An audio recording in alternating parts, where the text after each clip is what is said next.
ಪ್ರಿಯ ವಿದ್ಯಾರ್ಥಿಗಳೇ, ಫೆಬ್ರವರಿ 28, 2026ನೇ ಇಸವಿ ನೀವು ಕನ್ನಡ ಪರೀಕ್ಷೆಯನ್ನು ಬರೆಯೋದಕ್ಕೆ ಸಿದ್ಧರಾಗ್ತಾ ಇದ್ದೀರಾ.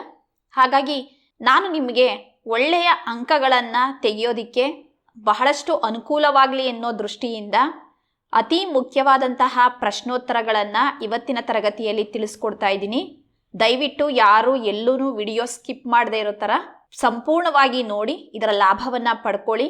ಇಲ್ಲಿರ್ತಕ್ಕಂತಹ ಪ್ರಶ್ನೆಗಳು ಬಹಳ ಮುಖ್ಯವಾದಂಥವು. ನಾನು ಮತ್ತೆ ಒತ್ತಿ ಹೇಳ್ತಾ ಇದ್ದೀನಿ. ಯಾವುದೇ ಕಾರಣಕ್ಕೂ ಈ ವಿಡಿಯೋವನ್ನು ಮಧ್ಯದಲ್ಲಿ ನಿಲ್ಲಿಸಬೇಡಿ, ಸಂಪೂರ್ಣವಾಗಿ ನೋಡಿ. ನಿಮಗೆ 75 ಅದಕ್ಕಿಂತ ಹೆಚ್ಚು ಅಂಕಗಳು ಇದರಿಂದ ಸಿಗ್ತವೆ. ಪ್ರೀತಿಯ ದ್ವಿತೀಯ PUC ವಿದ್ಯಾರ್ಥಿಗಳೇ, ಹೊಂದಿಸಿ ಬರೆಯಿರಿ ವಿಭಾಗದಲ್ಲಿ 5 ಅಂಕಗಳಿಗೆ ನೀವು ಪದ್ಯ ಭಾಗದ ಎಲ್ಲ ಪದ್ಯಗಳ ಹೆಸರು, ಅದನ್ನು ಬರೆದಿರ್ತಕ್ಕಂತಹ ಕವಿಗಳು ಹಾಗೆ ಆಯ್ದ ಭಾಗವನ್ನು ಓದ್ಕೊಂಡ್ರೆ ಸಾಕಾಗುತ್ತೆ. 5ಕ್ಕೆ 5 ಅಂಕಗಳನ್ನು ನೀವು ಗಳಿಸ್ಬೋದು. ಈಗ ಒಂದೊಂದಾಗಿ ನೋಡ್ತಾ ಹೋಗೋಣ. ಮೊದಲನೇ ಪದ್ಯ ಕದಡಿದ ಸಲಿಲಂ ತಿಳಿವಂದದೆ, ನಾಗಚಂದ್ರ ಕವಿ, ರಾಮಚಂದ್ರ ಚರಿತ ಪುರಾಣ ಆಯ್ಕೆ ಕೃತಿ, ಅಥವಾ ಇದಕ್ಕೆ ಇನ್ನೊಂದು ಹೆಸರಿದೆ ಪಂಪ ರಾಮಾಯಣ ಅಂತ. ಇವೆರಡರಲ್ಲಿ ಯಾವುದನ್ನಾದ್ರೂ ಕೊಡ್ಬೋದು. ಪದ್ಯ 2 ವಚನಗಳು, ಇದರಲ್ಲಿ ಬಸವಣ್ಣನವರ ವಚನಗಳು ಹಾಗೆ ಉರಿಲಿಂಗ ಪೆದ್ದಿಯ ವಚನಗಳು ಅಂತ 2 ವಚನಕಾರರನ್ನು ಪರಿಚಯಿಸಿದ್ದಾರೆ. ಬಸವಣ್ಣನವರ ವಚನಗಳು ಬಸವಣ್ಣವರೇ ಬರೆದಿರೋದು, ಉರಿಲಿಂಗ ಪೆದ್ದಿಯ ವಚನಗಳು ಉರಿಲಿಂಗ ಪೆದ್ದಿಗಳೇ ಬರೆದಿರ್ತಕ್ಕಂಥದ್ದು. ಇವೆರಡಕ್ಕೂ ಒಂದೇ ಆಯ್ಕೆ ಕೃತಿ ಶಿವಶರಣರ ಸಮಗ್ರ ವಚನ ಸಂಪುಟ ಅಂತಕ್ಕಂಥದ್ದು. ಇನ್ನು ಹುಟ್ಟದೇ ಇರಲಿ ನಾರಿಯರೆನ್ನವಲು ಕುಮಾರವ್ಯಾಸ ಕವಿ ಬರೆದಿರೋದು, ಕರ್ನಾಟ ಭಾರತ ಕಥಾಮಂಜರಿ ಆಯ್ಕೆ ಕೃತಿ. ಪಗೆಯಂ ಬಾಲಕನೆಂಬರೆ ಪುಲಿಗೆರೆ ಸೋಮನಾಥ ಕವಿ, ಸೋಮೇಶ್ವರ ಶತಕ ಆಕರ ಭಾಗ. ಜಾಲಿಯ ಮರದಂತೆ ಪುರಂದರದಾಸರು, ಪುರಂದರ ಸಾಹಿತ್ಯ ದರ್ಶನ ಆಯ್ಕೆ ಕೃತಿ. ಹಬ್ಬಲಿಯವರ ರಸಬಳ್ಳಿ, ಜನಪದರು, ಗರತಿಯ ಹಾಡು, ಇದನ್ನು ಸಂಪಾದಿಸಿರ್ತಕ್ಕಂಥವರು ಹಲಸಂಗಿ ಗೆಳೆಯರು. ಬೆಳಗುಜಾವ ದರಾ ಬೇಂದ್ರೆ, ಮುಕ್ತಕಂಠ ಆಯ್ಕೆ ಕೃತಿ. ಮುಂಬೈ ಜಾತಕ GS ಶಿವರುದ್ರಪ್ಪ, ತೆರೆದ ದಾರಿ. ಶಿಲುಬೆ ಏರಿದ್ದಾನೆ KS ನಿಸಾರ್ ಅಹಮದ್, ವ್ಯಕ್ತಿಪರ ಕವನಗಳು. ಒಂದು ಹೂ ಹೆಚ್ಚಿಗೆ ಇಡುತ್ತೀನಿ ಶ್ರೀಮತಿ ಲಲಿತಾ ಸಿದ್ದಬಸವಯ್ಯ, ಕವಿತೆ 2006 ಆಯ್ಕೆ ಕೃತಿ. ಹತ್ತಿ ಚಿತ್ತ ಮತ್ತು T ಯಲ್ಲಪ್ಪ, ಚಿಟ್ಟೆ ಮತ್ತು ಜೀವಯಾನ ಆಯ್ಕೆ ಕೃತಿ.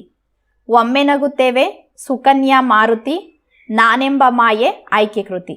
ವಿದ್ಯಾರ್ಥಿಗಳೇ, 12 ಪದ್ಯಗಳನ್ನು ನೀವು ಸರಿಯಾಗಿ ಓದ್ಕೊಳ್ಳಿ. ಇದರಲ್ಲೇ 5ಕ್ಕೆ 5 ಅಂಕಗಳನ್ನು ನೀವು ಪಡಿಬೋದು. ಗದ್ಯದಲ್ಲಿ 1 ವಾಕ್ಯದ ಪ್ರಶ್ನೋತ್ತರಗಳನ್ನು ಓದ್ಕೊಳ್ಳಿ, ಅದರಲ್ಲಿ ಬಿಟ್ಟ ಸ್ಥಳಗಳನ್ನು ಕೊಡ್ತಾರೆ. ಪದ್ಯ ಭಾಗದಲ್ಲಿ ಹೊಂದಿಸಿ ಬರೆಯೋದನ್ನು ಕೊಡ್ತಾರೆ. ಈಗ ಪ್ರಶ್ನೋತ್ತರಗಳನ್ನು ನೋಡೋಣ. ಮೊದಲನೆಯ ಪದ್ಯ ಕದಡಿದ ಸಲಿಲಂ ತಿಳಿವಂದದೆ, ನಾಗಚಂದ್ರ ಕವಿ ಬರೆದಿರ್ತಕ್ಕಂಥದ್ದು. ಈ ಪದ್ಯದಲ್ಲಿ 1 ಅಂಕದ ಪ್ರಶ್ನೆಗಳು ಬಹಳ ಮುಖ್ಯವಾಗಿದ್ದಾವೆ. ಇದು ಬಹು ಆಯ್ಕೆ ಪ್ರಶ್ನೆಗೆ ಬರ್ತವೆ. ರಾವಣನ ಎದುರು ಪ್ರತ್ಯಕ್ಷವಾದಂತಹ ವಿದ್ಯಾದೇವತೆ ಬಹುರೂಪಿಣಿ ವಿದ್ಯೆ. ಯಾರನ್ನು ಕೊಲ್ಲುವುದಿಲ್ಲವೆಂದು ವಿದ್ಯಾದೇವತೆ ಹೇಳಿತು ರಾಮ ಲಕ್ಷ್ಮಣರನ್ನು. ಮಯತನೂಜೆ ಎಂದರೆ ಮಂಡೋದರಿ. ಸೀತೆಯನ್ನು ರಾವಣ ಪ್ರಮದವನದಲ್ಲಿ ಇರಿಸಿದ್ದನು. ರಾವಣನ ಆಗಮನವನ್ನು ಸೀತೆಗೆ ತೋರಿದವರು ಕಚರಕಾಂತೆಯರು. ಟೆಕ್ಸ್ಟ್ ಬುಕ್ ಅಲ್ಲಿರೋ ಪದವನ್ನೇ ನೀವು ಆಯ್ಕೆ ಮಾಡಬೇಕಾಗುತ್ತೆ. ಅದು ಮಾತ್ರ ಸರಿಯಾದ ಉತ್ತರ ಆಗಿರುತ್ತೆ. ಅದಕ್ಕೆ ಸರಿ ಹೊಂದತಕ್ಕಂತಹ ಸಮಾನ ಅರ್ಥ ಇರೋ ಆಪ್ಷನ್ ಇದ್ರೆ ದಯವಿಟ್ಟು ಅದನ್ನು ಹಾಕ್ಬೇಡಿ. ನೋಡಿ, ಇಲ್ಲಿ ಕಚರಕಾಂತೆಯರು ಅಂತ ಇದೆ, ಇದನ್ನೇ ಬರಿಬೇಕು. ಸೀತೆ ಯಾವುದನ್ನು ಹುಲ್ಲಿಗೆ ಸಮಾನವೆಂದು ಭಾವಿಸಿದಳು? ರಾವಣನ ರೂಪವನ್ನು. ರಾವಣನಿಗೆ ಯಾರ ಬಗ್ಗೆ ವೈರಾಗ್ಯ ಮೂಡಿತು? ಸೀತೆಯ ಬಗ್ಗೆ. ವಿಭೀಷಣ ಯಾರು? ರಾವಣನ ತಮ್ಮ. ಸೌಮಿತ್ರಿ ಎಂದರೆ ಲಕ್ಷ್ಮಣ. ವಿದ್ಯಾರ್ಥಿಗಳೇ, ಮೊದಲಿಗೆ 1 ಅಂಕದ ಪ್ರಶ್ನೋತ್ತರಗಳನ್ನು ಹೇಳ್ತೀನಿ, ನಂತರ 2 ಅಂಕ, 3 ಅಂಕ, 4 ಅಂಕ, ಈ ರೀತಿಯಾಗಿ ನಾನು ನಿಮಗೆ ಹಂತವಾಗಿ ತಿಳಿಸ್ಕೊಡ್ತೀನಿ. ಉರಿಲಿಂಗ ಪೆದ್ದಿಯ ವಚನಗಳಲ್ಲಿಯೂ ಸಹಿತ 1 ಅಂಕದ ಬಹು ಆಯ್ಕೆ ಪ್ರಶ್ನೆ ಇರುತ್ತೆ. ಉರಿಲಿಂಗ ಪೆದ್ದಿಯ ವಚನಗಳ ಅಂಕಿತ ಉರಿಲಿಂಗ ಪೆದ್ದಿ ಪ್ರಿಯ ವಿಶ್ವೇಶ್ವರ. ಪುಷ್ಪದಿಂದ ಪರಿಮಳವನ್ನು ಅರಿಯಬಹುದು. ಮಂಗಳಲಿಂಗವನ್ನು ಅಂಗದ ಮೇಲೆ ಧರಿಸಿದವನು ಅನ್ಯಲಿಂಗವನ್ನು ನೆನೆಯಲಾರ. ಗುರು ಲಘುವಾಗಿ ವರ್ತಿಸಬಾರದು. ಪಗೆಯಂ ಬಾಲಕನೆಂಬರೆ ಪದ್ಯದಿಂದ ನೋಡೋಣ. ಹಲವು ಹಳ್ಳಗಳು ಸೇರಿ ಸಮುದ್ರವಾಗುತ್ತದೆ. ನಿಷ್ಪ್ರಯೋಜಕ ಮಗ ಮುಪ್ಪಿನಲ್ಲಿ ತಂದೆ ತಾಯಿಗಳನ್ನು ಸಲಹದೆ ಇರುವವನು. ಹಗೆಯನ್ನು ಬಾಲಕನೆಂದು ಉಪೇಕ್ಷಿಸಬಾರದು. ವೀರನಾದವನು ಇರಿಯಲು ಬಲ್ಲವನಾಗಿರಬೇಕು ಅಂತ ಸೋಮನಾಥ ಹೇಳಿದಾನೆ. ಅರಿಷಡ್ವರ್ಗಗಳನ್ನು ಗೆದ್ದವನನ್ನ ನಾವು ಯೋಗಿ ಅಂತ ಕರಿತೀವಿ. ಜಾಲಿಯ ಮರದಂತೆ ಪುರಂದರದಾಸರು ಬರೆದಿರ್ತಕ್ಕಂಥದ್ದು. ಜಾಲಿಯ ಮರದಂತೆ ಇರುವವರು ದುರ್ಜನರು, ಬಿಸಿಲಲ್ಲಿ ಬಳಲಿ ಬಂದವರಿಗೆ ನೆರಳು ಸಿಗುವುದಿಲ್ಲ, ಜಾಲಿಯ ರಸಸ್ವಾದ ವಿಷದಂತಿರುತ್ತದೆ, ದುರ್ಗಂಧ ಬಿಡದಿರುವುದು ಊರ ಹಂದಿ, ಭಿನ್ನಾಣದ ಮಾತಿಗೆ ಕೊನೆಯಿಲ್ಲವೆಂದು ಪುರಂದರದಾಸರು ಹೇಳಿದ್ದಾರೆ. ಜಾಲಿಯ ಮುಳ್ಳು ಮೂಲಾಗ್ರ ಪರ್ಯಂತ ಆವರಿಸಿರುತ್ತದೆ, ಘೋರ ಪಾಪಿಗಳು ತತ್ವಜ್ಞಾನವನ್ನು ಕೇಳದವರು. ಬೆಳಗುಜಾವ ದ.ರಾ ಬೇಂದ್ರೆ ಅವರು ಬರೆದಿರ್ತಕ್ಕಂಥದ್ದು. ಜೇನ್ನೊಣದ ಎದೆಗೆ ಹೂಬಾಣ ಹೂಡಿದವರು ಮಾರ, ಬೇಟೆಗಾರ ಯಾರು ಅಂದರೆ ಬೆಳಕು, ಹುಸಿನಿದ್ದೆ ಸಾಕು ಎಂದು ಕವಿ ಮಕ್ಕಳಿಗೆ ಹೇಳುತ್ತಾರೆ, ಜೀವನದ ನದಿಗೆ ಸೆಳವಿದೆ ಎಂದು ಕವಿ ಹೇಳುತ್ತಾರೆ. ನೋಡಿ, ಈ ಪ್ರಶ್ನೆ ಬಹಳ ಮುಖ್ಯವಾದಂಥದ್ದು, ತುಂಬ ಸರಿ ಇದು ಕೇಳಿದರೆ. ಕವಿಯ ಪ್ರಕಾರ ಮರವು ಮತ್ತೆ ಚಿಗುರುತ್ತದೆ, ಮುಪ್ಪು ಚಿಂತನದಿ ಮುಳುಗಿರಲಿ ಎಂದು ಕವಿ ಆಶಿಸುತ್ತಾರೆ. ವಿದ್ಯಾರ್ಥಿಗಳೇ, ಇಷ್ಟು ಪದ್ಯ ಭಾಗದಲ್ಲಿ 1 ಅಂಕಕ್ಕೆ ಇರ್ತಕ್ಕಂಥದ್ದು. ಗದ್ಯ ಭಾಗದಲ್ಲಿ ನೋಡೋಣ. ಮುಟ್ಟಿಸಿಕೊಂಡವನು ಪಿ ಲಂಕೇಶ್ ಅವರು ಬರೆದಿರ್ತಕ್ಕಂಥದ್ದು. ಬಸಲಿಂಗನ ಹೆಂಡತಿಯ ಹೆಸರು ಸಿದ್ಲಿಂಗಿ. ಬಸಲಿಂಗನಿಗೆ ಕಾಣಿಸಿಕೊಂಡ ತೊಂದರೆ ಕಣ್ಣಿನಲ್ಲಿ ನೋವು ಅಥವಾ ಕಣ್ಣು ಬೇನೆ. ಬಸಲಿಂಗನಿಗೆ ಮೊದಲು ಎಡಗಣ್ಣಿನಲ್ಲಿ ನೋವು ಆರಂಭವಾಯಿತು. ಮುಟ್ಟಿಸಿಕೊಂಡವನು ಕಥೆಯಲ್ಲಿ ಬರುವ ಸರ್ಕಾರಿ ಆಸ್ಪತ್ರೆಯ ವೈದ್ಯರ ಹೆಸರು ಡಾಕ್ಟರ್ ತಿಮ್ಮಪ್ಪ. ಸರ್ಕಾರಿ ಆಸ್ಪತ್ರೆಯ ಬಗ್ಗೆ ಬಸಲಿಂಗನಿಗೆ ಇದ್ದಂತಹ ಅಭಿಪ್ರಾಯ ಅಂದರೆ ಸರ್ಕಾರಿ ಆಸ್ಪತ್ರೆ ಎಂದರೆ ದಿಕ್ಕು ದಿವಾಳಿ ಇಲ್ಲದವರು ಹೋಗುವ ಜಾಗ ಎಂಬುದು. ಬಸಲಿಂಗ ಡಾಕ್ಟರ್ ತಿಮ್ಮಪ್ಪನಿಗೆ ತಾನು ತಲೆಗೆ ನೀರು ಸೋಂಕಿಸಿಯೇ ಇಲ್ಲ ಅಂತ ಸುಳ್ಳು ಹೇಳ್ತಾನೆ. ಬಸಲಿಂಗನು ವೈದ್ಯರಿಗಾಗಿ ಅಲೆದಾಗ ಜೊತೆಗಿದ್ದ ರಾಜಕಾರಣಿ ರುದ್ರಪ್ಪ. ಬಸಲಿಂಗನ ಕಾಯಿಲೆ ದೇಹದ ಮಟ್ಟದಿಂದ ಮಾನಸಿಕ ಸ್ತರವನ್ನು ತಲುಪತೊಡಗಿತ್ತು. ಡಾಕ್ಟರ್ ತಿಮ್ಮಪ್ಪ ಬಸಲಿಂಗನಿಗೆ ಡಾಕ್ಟರ್ ಚಂದ್ರಪ್ಪ ಎಂಬ ವೈದ್ಯರನ್ನು ಕಾಣಬೇಕೆಂದು ಸೂಚಿಸಿದರು. ಕೊನೆಗೆ ಬಸಲಿಂಗ ಸುಳ್ಳುಗಳಿಂದ ಮುಕ್ತನಾಗಿದ್ದ. ವಿದ್ಯಾರ್ಥಿಗಳೇ, ಗದ್ಯ ಭಾಗದಲ್ಲಿ ಬಿಟ್ಟ ಸ್ಥಳಕ್ಕೆ ಕೇಳ್ತಾರೆ. ಇದು 1 ಅಂಕದ ಪ್ರಶ್ನೆಗಳನ್ನು, ಹಾಗೆ ಬಹು ಆಯ್ಕೆ ಪ್ರಶ್ನೆಗಳಿಗೂ ಸಹಿತ ಇರುತ್ತೆ, ಹಾಗಾಗಿ ನೋಡ್ಕೊಳ್ಳಿ. ಮುಂದಿನ ಗದ್ಯ ಕನ್ನಡವನ್ನು ಕಟ್ಟುವ ಕೆಲಸ. ಹಾಮನಾಯಕ ಅವರು ಬರೆದಿರ್ತಕ್ಕಂಥದ್ದು. ಎ.ಆರ್. ಕೃಷ್ಣಶಾಸ್ತ್ರಿಗಳು ಹೈದರಾಬಾದ್ನಲ್ಲಿ ನಡೆದ ಸಾಹಿತ್ಯ ಸಮ್ಮೇಳನದ ಅಧ್ಯಕ್ಷರಾಗಿದ್ದರು. ನಮ್ಮ ದೇಶದಲ್ಲಿ ಖಿಲವಾಗಿ ಹೋದ ಧರ್ಮ ಬೌದ್ಧ ಧರ್ಮ.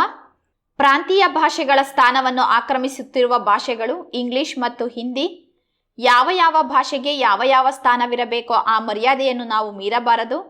ಸ್ಥಳೀಯ ಭಾಷೆ ಕಲಿಯದ ಅನ್ಯ ಭಾಷಿಕರು ದ್ವೀಪಜೀವಿಗಳಾಗಿ ಉಳಿಯುತ್ತಾರೆ. ನಮ್ಮ ಭಾಷೆಯಲ್ಲಿ ಓದಿದ್ದೇ ನಮ್ಮ ಮೈಗೆ ಹತ್ತುವುದು. ಕನ್ನಡದ ಮೂಲಕ ಕಲಿತು ಶ್ರೇಷ್ಠ ವಿಜ್ಞಾನಿಯಾದವರು ಡಾಕ್ಟರ್ CNR ರಾವ್. ನಮ್ಮ ರಾಜ್ಯದಲ್ಲಿ ತಮ್ಮ ರಾಜ್ಯದಲ್ಲಿ ತಾವೇ ತಬ್ಬಲಿಗಳಾಗುತ್ತಿರುವವರು ಕನ್ನಡಿಗರು. ಬದುಕು ಭಾಷೆಯನ್ನು ಬಿಟ್ಟು ಇರುವುದಿಲ್ಲ. ಪ್ರತಿಯೊಬ್ಬ ಕನ್ನಡಿಗನು ಪ್ರತಿಯೊಂದು ಅಂಗುಲದಲ್ಲಿಯೂ ಕನ್ನಡಿಗನಾಗಬೇಕು. ಆಗ ಮಾತ್ರ ಅನೇಕ ಸಮಸ್ಯೆಗಳಿಗೆ ಪರಿಹಾರ ದೊರಕುತ್ತದೆ. ವಿದ್ಯಾರ್ಥಿಗಳೇ, ಇಲ್ಲಿವರೆಗೂ 1 ಅಂಕದ ಪ್ರಶ್ನೋತ್ತರಗಳೆಲ್ಲ ಮುಗ್ದಿದ್ದಾವೆ. ಈಗ 2 ಅಂಕದ ಪ್ರಶ್ನೋತ್ತರಗಳನ್ನು ನೋಡೋಣ. ಮೊದಲನೇ ಪದ್ಯದಲ್ಲಿ ನೋಡಿ, ಬಹುರೂಪಿಣಿ ವಿದ್ಯೆಯು ರಾವಣನಿಗೆ ಏನೆಂದು ಆಶ್ವಾಸನೆ ಇತ್ತಿತು. ಬಹುರೂಪಿಣಿ ವಿದ್ಯೆಯು ರಾವಣನ ಎದುರು ಪ್ರತ್ಯಕ್ಷವಾಗಿ ಚಕ್ರಧಾರಿಯಾದ ಲಕ್ಷ್ಮಣನನ್ನು ಮತ್ತು ಚರಮದೇಹಧಾರಿಯಾದ ರಾಮನನ್ನು ಬಿಟ್ಟು ಮಿಕ್ಕವರನ್ನೆಲ್ಲ ನಾಶಗೊಳಿಸುತ್ತೇನೆ ಎಂದು ಆಶ್ವಾಸನೆ ಇತ್ತಿತು. ವಿದ್ಯಾರ್ಥಿಗಳೇ, ಉತ್ತರವನ್ನು ಬರೀಬೇಕಾದ್ರೆ ನೋಡಿ, ಈ ಥರ ಇನ್ವರ್ಟೆಡ್ ಕಾಮ ಹಾಕಿ ಯಾವುದೇ ಕಾಗುಣಿತ ದೋಷ ಇಲ್ಲದ ಹಾಗೆ ಬರೀಬೇಕು. ಆಗ ಮಾತ್ರ ಸಂಪೂರ್ಣ ಅಂಕಗಳು ಸಿಗ್ತವೆ. ವಿದ್ಯಾರ್ಥಿಗಳೇ, ನಾನಿಲ್ಲಿ ಎಲ್ಲ ಪ್ರಶ್ನೆಗಳನ್ನು ಹೇಳ್ತಾ ಇಲ್ಲ. ಇದುವರೆಗೂ ಬಹಳಷ್ಟು ಸಾರಿ ಪುನರಾವರ್ತನೆ ಆಗಿರ್ತಕ್ಕಂಥ ಪ್ರಶ್ನೆಗಳನ್ನು, ಬಹಳ ಮುಖ್ಯವಾದ ಪ್ರಶ್ನೆಗಳನ್ನಷ್ಟೇ ನಿಮಗೆ ತಿಳಿಸ್ತಾ ಹೋಗ್ತಾ ಇದ್ದೀನಿ. ಮುಂದಿನ ಪ್ರಶ್ನೆ ನೋಡಿ, ರಾವಣ ತನ್ನ ಅಂತಃಪುರದ ಸ್ತ್ರೀಯರನ್ನು ಹೇಗೆ ಸಂತೈಸಿದನು. ಮಂಡೋದರಿಯನ್ನು ಮತ್ತು ಸಮಸ್ತ ಅಂತಃಪುರದ ಸ್ತ್ರೀಯರನ್ನು ನೋಡಿದ ರಾವಣನು ಅವರನ್ನು ಉದ್ದೇಶಿಸಿ, ನಿಮಗಿಷ್ಟು ಅಪಮಾನವನ್ನುಂಟು ಮಾಡಿದ ಅಂಗದಾದಿಗಳನ್ನು ಹುಬ್ಬು ಗಂಟಿಕ್ಕುವ ಮಾತ್ರದಿಂದಲೇ ಬಂಧಿಸಿ ಸೆರೆ ಹಿಡಿದು ನಿಮ್ಮ ಮುಂದೆ ತಂದು ದಂಡಿಸುವುದರ ಮೂಲಕ ನಿಮಗಾದ ಅಪಮಾನವನ್ನು ಕಳೆಯುತ್ತೇನೆ ಎಂದು ಸಮಾಧಾನಪಡಿಸಿದನು. ಸೀತೆಯ ತಲ್ಲಣಕ್ಕೆ ಕಾರಣವೇನು. ರಾವಣನ ಅಪ್ರತಿಮವಾದ ರೂಪವು ಸೀತಾದೇವಿಗೆ ಹುಲ್ಲುಕಡ್ಡಿಗಿಂತಲೂ ಅಲ್ಪವಾಗಿ ತೋರಿತು. ರಾವಣನು ಸೀತಾದೇವಿಯ ಬಳಿಗೆ ಬರುವಾಗ ಆಕೆಯು ಕಳವಳಕ್ಕೆ ಒಳಗಾಗುತ್ತಾಳೆ. ರಾಮ ಲಕ್ಷ್ಮಣರಿಗೆ ಸಂಬಂಧಿಸಿದಂತೆ ತಾನು ಇನ್ನೇನು ಕೆಟ್ಟ ವಾರ್ತೆಯನ್ನು ಕೇಳುವೆನೋ ಎಂದು ರಾವಣನನ್ನು ಕಂಡೊಡನೆ ಭೀತಿಗೊಂಡು ನಡುಗತೊಡಗಿದಳು. ಈಗಲೇ ಸೀತೆಯನ್ನು ರಾಮನಿಗೊಪ್ಪಿಸಲು ರಾವಣ ಬಯಸಲಿಲ್ಲಬೇಕೆ. ಈಗಲೇ ಸೀತೆಯನ್ನು ಕೊಂಡೊಯ್ದು ರಾಘವನಿಗೆ ಒಪ್ಪಿಸಿದೆನೆಂದಾದರೆ ನನ್ನ ಪರಾಕ್ರಮ, ಹೆಚ್ಚಿನದಾದ ಸಾಮರ್ಥ್ಯ, ವೀರತ್ವ, ಗಳಿಸಿದ ಹೆಸರು, ಬಿರುದುಗಳೆಲ್ಲವೂ ವ್ಯರ್ಥವಾಗಿ ಹೋಗುತ್ತವೆ. ಮುಂದೆಂದೂ ಸರಿಪಡಿಸದಂತೆ ಕೆಟ್ಟು ಹೋಗುತ್ತವೆ ಎಂದು ಸೀತೆಯನ್ನು ರಾಮನಿಗೊಪ್ಪಿಸದೇ ಇರಲು ನಿರ್ಧರಿಸುತ್ತಾನೆ. ರಾವಣನು ಅಂತಿಮವಾಗಿ ಯಾವ ನಿರ್ಧಾರಕ್ಕೆ ಬರುತ್ತಾನೆ?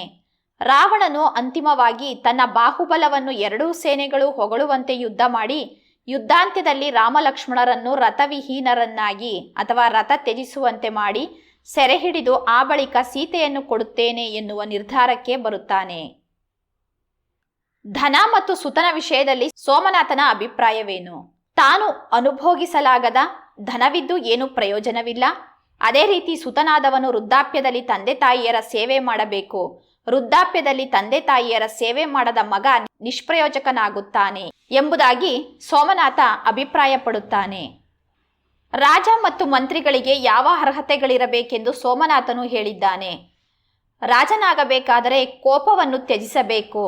ಅದೇ ರೀತಿ ಮಂತ್ರಿಯಾದವನು ನಾನಾ ಚಮತ್ಕಾರಗಳನ್ನು ತಿಳಿದಿರಬೇಕು. ಚಮತ್ಕಾರಗಳನ್ನು ತಿಳಿದವನೇ ಮಂತ್ರಿ. ಈ ಅರ್ಹತೆಗಳು ರಾಜ ಮತ್ತು ಮಂತ್ರಿಗಳಿಗೆ ಇರಬೇಕೆಂದು ಸೋಮನಾಥನು ಹೇಳಿದ್ದಾನೆ. ಶುಚಿ ಮತ್ತು ಸ್ವಾದಗಳನ್ನು ಕುರಿತು ಸೋಮನಾಥನ ಅಭಿಪ್ರಾಯವೇನು? ಕಡುಪಾಪದ ಕೆಲಸಗಳನ್ನು ಮಾಡಿ ಬಹಳವಾಗಿ ಮಿಂದರೆ ಅವನು ಶುಚಿಯಾಗುವನೇ? ಕಾಗೆಗಳ ಗುಂಪು ಸ್ನಾನ ಮಾಡುವುದಿಲ್ಲವೇ? ಬೆಲ್ಲದ ಪಾಕದೊಳಗೆ ಬೇವಿನ ಫಲವನ್ನು ಅದ್ದಿದರೆ ಅದರ ಕಹಿ ಹೋಗಿ ಸಿಹಿಯಾಗುವುದಿಲ್ಲ. ನಿರ್ಮಲವಾದ ಶುಚಿತ್ವ ಗುಣವೇ ಮನುಷ್ಯನಿಗೆ ಮುಖ್ಯ ಎಂಬುದಾಗಿ ಸೋಮನಾಥನು ಅಭಿಪ್ರಾಯ ಪಡುತ್ತಾನೆ. ಬೆಳಕು ಬೇಟೆಗಾರ ಹೇಗೆ ಬರುತ್ತಾನೆ? 7 ಚಿನ್ನ ಬೆಳಗಾಯಿತು ಅಣ್ಣ ಎಂದು ಕವಿ ಬೇಂದ್ರೆಯವರು ಮಲಗಿರುವ ಮನಸ್ಸುಗಳನ್ನು ಎಬ್ಬಿಸುತ್ತಿದ್ದಾರೆ. ಮೂಡಲ ದಿಕ್ಕಿನಲ್ಲಿ ಸೂರ್ಯ ಉದಯಿಸುತ್ತಿದ್ದಾನೆ. ನಕ್ಷತ್ರಗಳು ಜಾರಿ ಕತ್ತಲೆ ಸೋರಿ ಹೋಗುತ್ತಿದೆ. ಆಗ ಮಾರನು ತನ್ನ ಜೇನುಣದ ಎದೆಗೆ ಹೂಬಾಣವನ್ನು ಹೂಡುತ್ತಾನೆ.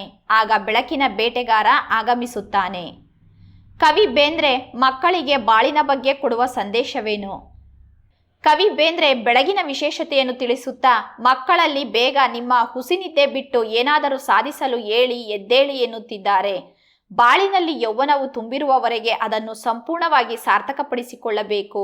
ಸೋಮಾರಿತನದ ಭಾಗವಾಗಿರುವ ಹುಸಿನಿದ್ದೆಯನ್ನು ಬಿಡಬೇಕು ಎಂದು ಬಾಳಿನ ಬಗ್ಗೆ ಸಂದೇಶವನ್ನು ನೀಡುತ್ತಿದ್ದಾರೆ. ಕವಿಯ ಪ್ರಕಾರ ಮುಪ್ಪು ಮತ್ತು ಹರೆಯದ ನಡುವಿನ ವ್ಯತ್ಯಾಸವೇನು?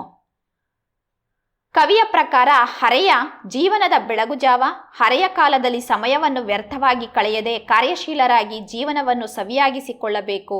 ಮುಪ್ಪು ಜೀವನದ ಸಂಧ್ಯಾಕಾಲ. ಜೊತೆಗೆ ನಾನಾ ರೀತಿಯ ಚಿಂತೆಗಳು ಮನಸ್ಸಿನಲ್ಲಿ ಮೂಡಿ ಮನಸ್ಸು ಘಾಸಿಗೊಳಿಸುವ ಕಾಲ ಎಂದು ಕವಿ ಹರೆಯ ಮತ್ತು ಮುಪ್ಪಿನ ವ್ಯತ್ಯಾಸವನ್ನು ಹೇಳುತ್ತಾರೆ. ಬಾನು ಮತ್ತು ಮರದ ನಿತ್ಯನೂತನತೆಯ ಬಗ್ಗೆ ಕವಿ ಏನು ಹೇಳಿದ್ದಾರೆ? ಬಾನು ಪ್ರತಿದಿನ ಪ್ರಕಾಶಿಸುತ್ತದೆ. ಮರ ಎಲ್ಲ ಕಾಲದಲ್ಲಿಯೂ ಚಿಗುರುತ್ತದೆ. ಹಾಗಾಗಿ ಈ ಎರಡೂ ಕ್ರಿಯೆಗಳು ನಿರಂತರ ಮತ್ತು ನಿತ್ಯ ನೂತನತೆ ಎಂದು ಕವಿ ಬೇಂದ್ರೆ ಹೇಳಿದ್ದಾರೆ. ಶಿಲ್ಪೆ ಏರಿದಾನೆ ಪದ್ಯದಿಂದ ಕ್ರಿಸ್ಮಸ್ ಮನೆಗೆ ಏನನ್ನು ಹೊತ್ತು ತಂದಿದೆ? ಕ್ರಿಸ್ಮಸ್ ಮನೆಗೆ ಕೇಕು, ಚಳಿ, ನಕ್ಷತ್ರ ದೀಪ, ಪ್ಲಾಸ್ಟಿಕ್ ನಕಲಿ ಗಿಡ, ಅದಕ್ಕೆ ಮಂಜಿನ ಕೆಲಸ ಮಾಡಿದ ಹತ್ತಿ, ಇವೆಲ್ಲದರ ನಡುವೆ ಬೆಚ್ಚನೆಯ ಪ್ರಾರ್ಥನೆಗಳನ್ನು ತಂದಿದೆ. ಶಿಲುಬೆಗೇರಿದ ಯೇಸುವಿನ ದೇಹ ಯಾರಿಗೆ ಏನನ್ನು ಅನ್ನುವಂತಿದೆ? ಶಿಲುಬೆಗೇರಿದ ಯೇಸುವಿನ ದೇಹ ತನ್ನನ್ನು ಶಿಲುಬೆಗೇರಿಸಿದವರೇ, ಕೊಲೆಗಡುಕ ಬರಬ್ಬನ ವಕಾಲತ್ತು ನಡೆಸಿದವರೇ, ಎಡಕ್ಕೊಬ್ಬ ಬಲಕ್ಕೊಬ್ಬ ಕಳ್ಳನ ತೂಗಿ ಸನ್ಮಾನಿಸಿದವರೇ, ಮನ್ನಿಸಲಿ ನಿಮ್ಮನ್ನು ಆ ದೇವರೇ ಎಂದು ಹೇಳುವಂತಿದೆ. ಶಿಲುಬೆಗೇರಿಸಿದವರ ಗುಣಗಳು ಇಂದು ಯಾವ ವೇಷ ತಾಳಿವೆ? ಶಿಲುಬೆಗೇರಿಸಿದವರ ಗುಣಗಳು ಕಾಲರಾಯನ ಗುಜರಿ ಸೇರಿಲ್ಲ, ಬದಲಾಗಿ ವೇಷ ಮರೆಸಿಕೊಂಡಿವೆ. ಅಧಿಕಾರದ ಬಲಿಷ್ಠ ಕೈಗಳು, ಎದೆಯಾಳದ ಮುಯ್ಯಿಗಳು, ರೈಫಲ್ಲು, ಟ್ಯಾಂಕು, ಬಾಂಬು, ಗ್ರನೇಡು ಇವುಗಳು ದ್ವೇಷದ ಹೊಸ ರೂಪಗಳಾಗಿವೆ. ವಿದ್ಯಾರ್ಥಿಗಳೇ, ಇಲ್ಲಿವರೆಗೂ ಪದ್ಯ ಭಾಗದಲ್ಲಿ ಪ್ರಶ್ನೋತ್ತರಗಳನ್ನು ನೋಡ್ದೋ. ಈಗ ಗದ್ಯ ಭಾಗದಲ್ಲಿ ನೋಡೋಣ. ಮೊದಲನೇ ಗದ್ಯ. ಬಸಲಿಂಗನಿಗೆ ಅದು ಪುರುಸೊತ್ತಿಲ್ಲದ ಕಾಲ ಯಾಕೆ? ಏಕೆಂದರೆ ಅದು ಕೃಷಿ ಸಮಯವಾಗಿತ್ತು. ಒಂದು ವೇಳೆ ಬಸಲಿಂಗ ಉಳುಮೆ ಮಾಡುವುದನ್ನು 4 ದಿನ ತಡ ಮಾಡಿದರೂ ನೇಗಿಲಿನ ತುದಿ ನೆಲದಲ್ಲಿ ನಾಟುವುದು ಕಷ್ಟವಾಗುತ್ತಿತ್ತು. ಅದೂ ಅಲ್ಲದೆ ಆತನ 2 ಎತ್ತುಗಳು ಒಂದಕ್ಕಿಂತ ಒಂದು ಸೋಮಾರಿಗಳಾಗಿದ್ದವು. ಅವುಗಳನ್ನು ಆತ ಸಾಟಿ ಮಾಡಲು ಆಲೋಚಿಸುತ್ತಿದ್ದ. ಅಲ್ಲದೆ ಮಗುವಿನ ಕೆಮ್ಮಿನ ಸಮಸ್ಯೆ, ಜೊತೆಯಲ್ಲಿ ಆತನ ಎಡಗಣ್ಣಿನಲ್ಲಿ ನೋವು ಕಾಣಿಸಿಕೊಂಡಿತ್ತು. ಈ ಎಲ್ಲ ಸವಾಲುಗಳನ್ನು ಆತ ಎದುರಿಸಬೇಕಾಗಿತ್ತು. ಹೆಂಡತಿ ಸಿದ್ಲಿಂಗಿ ಏನು ಹೇಳುತ್ತಲೇ ಇದ್ದಳು. ಬಸಲಿಂಗನಿಗೆ ಗೇಯಬೇಕಾದ ಅನಿವಾರ್ಯತೆ ಒಂದೆಡೆಯಾದರೆ ಇನ್ನೊಂದೆಡೆ ಅವನು ಹೊಂದಿದ್ದ 2 ಎತ್ತುಗಳು ಸೋಮಾರಿಗಳಾಗಿದ್ದವು. ಇದರ ಜೊತೆಯಲ್ಲಿ ಆತನ ಹೆಂಡತಿ ಸಿದ್ಲಿಂಗಿ ಮಗುವಿಗೆ ಮೈಯಲ್ಲಿ ಸರಿಯಿಲ್ಲ, ಏನು ಮಾಡಿದರೂ ಕೆಮ್ಮು ಕಡಿಮೆಯಾಗಲಿಲ್ಲ, ಶಿವನೂರು ಸ್ವಾಮಿಗಳಿಗೆ ತೋರಿಸಬೇಕು ಎಂದು ಹೇಳುತ್ತಲೇ ಇದ್ದಳು. ಪ್ರಶ್ನೆ 3. ಬಸಲಿಂಗನಿಗೆ ತನ್ನ ಕಷ್ಟದ ಮುಂದೆ ಯಾವುದು ಗೌಣವಾಗಿ ಕಾಣತೊಡಗಿದವು? ಬಸಲಿಂಗನಿಗೆ ಕಾಣಿಸಿಕೊಂಡ ಕಣ್ಣಿನ ಸಮಸ್ಯೆ ಆತನನ್ನು ತೀವ್ರತರದಲ್ಲಿ ಹಿಂಸೆಗೆ ಒಳಪಡಿಸುತ್ತಿತ್ತು. ಅದಕ್ಕೆ ಸರಿಯಾಗಿ ಆತನ ಹೆಂಡತಿಯು ಆತನ ನೋವನ್ನು ಅರಿಯದಾದಳು. ಇದರಿಂದ ಬಸಲಿಂಗನಲ್ಲಿ ತೀವ್ರವಾದ ಆಕ್ರೋಶ ಮತ್ತು ಅಸಹಾಯಕತೆ ಕಾಣಿಸಿಕೊಂಡಿತು. ನೋವನ್ನು ಸುಮ್ಮನೆ ವಿವರಿಸದೆ ಕೆಲವರಲ್ಲಿ ತನ್ನ ಕಷ್ಟಗಳನ್ನು ತೋಡಿಕೊಂಡ. ಅವನಿಗೆ ಆತನ ಕಷ್ಟದ ಮುಂದೆ ಉಳಿದಿರುವ ನೆಲ, ಮಗುವಿನ ಕಾಯಿಲೆ ಎಲ್ಲವೂ ಗೌಣವಾಗಿ ಕಾಣತೊಡಗಿದವು. ಕಣ್ಣನ್ನು ಪರೀಕ್ಷಿಸಿದ ಡಾಕ್ಟರ್ ತಿಮ್ಮಪ್ಪ ಬಸಲಿಂಗನಿಗೆ ಏನೆಂದು ಹೇಳಿದರು? ಬಸಲಿಂಗ ತನಗೆ ಕಾಣಿಸಿದ ಎಡಗಣ್ಣಿನ ನೋವಿಗೆ ಎಲ್ಲೂ ಸರಿಯಾಗಿ ಚಿಕಿತ್ಸೆ ಸಿಗದೇ ಇದ್ದಾಗ ಡಾಕ್ಟರ್ ತಿಮ್ಮಪ್ಪನವರ ಬಳಿಗೆ ಹೋಗುತ್ತಾನೆ. ತನ್ನ ಎಲ್ಲಾ ಕಷ್ಟಗಳನ್ನು ಹೇಳಿಕೊಳ್ಳುತ್ತಾನೆ. ಸೂಟಿಯಾದ ಬೆರಳುಗಳ, ವಿಶ್ವಾಸ ತುಂಬಿದ ಮಾತುಗಳ ಡಾಕ್ಟರು ತಿಮ್ಮಪ್ಪ ಅವನನ್ನು ಪರೀಕ್ಷಿಸಿದರು. ಬಸಲಿಂಗನ ದೃಷ್ಟಿಯ ಅಳತೆ, ಸ್ಪಷ್ಟತೆಯನ್ನು ನೋಡಿದರು. ನೋವಿನ ನಿಖರ ಕಾರಣಕ್ಕಾಗಿ ಹುಡುಕಿದರು. ಕೊನೆಗೆ ಹೇಳಿದರು, ನಿನ್ನ ಕಣ್ಣು ಸರಿ ಹೋಗುತ್ತೆ, ಆದರೆ ಆಪರೇಷನ್ ಆಗಬೇಕು, ಪರವಾಗಿಲ್ವಾ ಎಂದರು. ಸಿದ್ಲಿಂಗಿ ಏಕೆ ರಾದ್ದಾಂತ ಮಾಡಿದಳು? ಬಸಲಿಂಗ ಡಾಕ್ಟರ್ ತಿಮ್ಮಪ್ಪನವರಲ್ಲಿ ಚಿಕಿತ್ಸೆಯನ್ನು ಪಡೆಯಲು ಮುಂದಾಗುತ್ತಾನೆ. ಆತನಿಗೆ ತಿಮ್ಮಪ್ಪ ಹೊಲೆಯ ಜಾತಿಗೆ ಸೇರಿದವರೆಂಬುದು ತಿಳಿದಿರುವುದಿಲ್ಲ. ಆದರೆ ಬಸಲಿಂಗನ ಹೆಂಡತಿ ಸಿದ್ಲಿಂಗಿಗೆ ಡಾಕ್ಟರ್ ತಿಮ್ಮಪ್ಪ ಹೊಲೆಯ ಜಾತಿಗೆ ಸೇರಿದವರೆಂಬುದು ತಿಳಿಯುತ್ತದೆ. ಒಬ್ಬ ಹೊಲೆಯ ಜಾತಿಯವನನ್ನು ಮುಟ್ಟುವುದು ಮೈಲಿಗೆ ಎಂಬ ಜಾತಿಯ ಭಾವನೆ ಹೊಂದಿದ್ದ ಆಕೆ ಈ ವಿಷಯ ತಿಳಿದಾಗ ರಾದ್ದಾಂತವನ್ನೇ ಎಬ್ಬಿಸುತ್ತಾಳೆ. ಅನ್ಯ ಡಾಕ್ಟರುಗಳು ಬಸಲಿಂಗನ ಕಾಯಿಲೆ ಬಗ್ಗೆ ಏನೆಂದು ಪ್ರತಿಕ್ರಿಯಿಸಿದರು?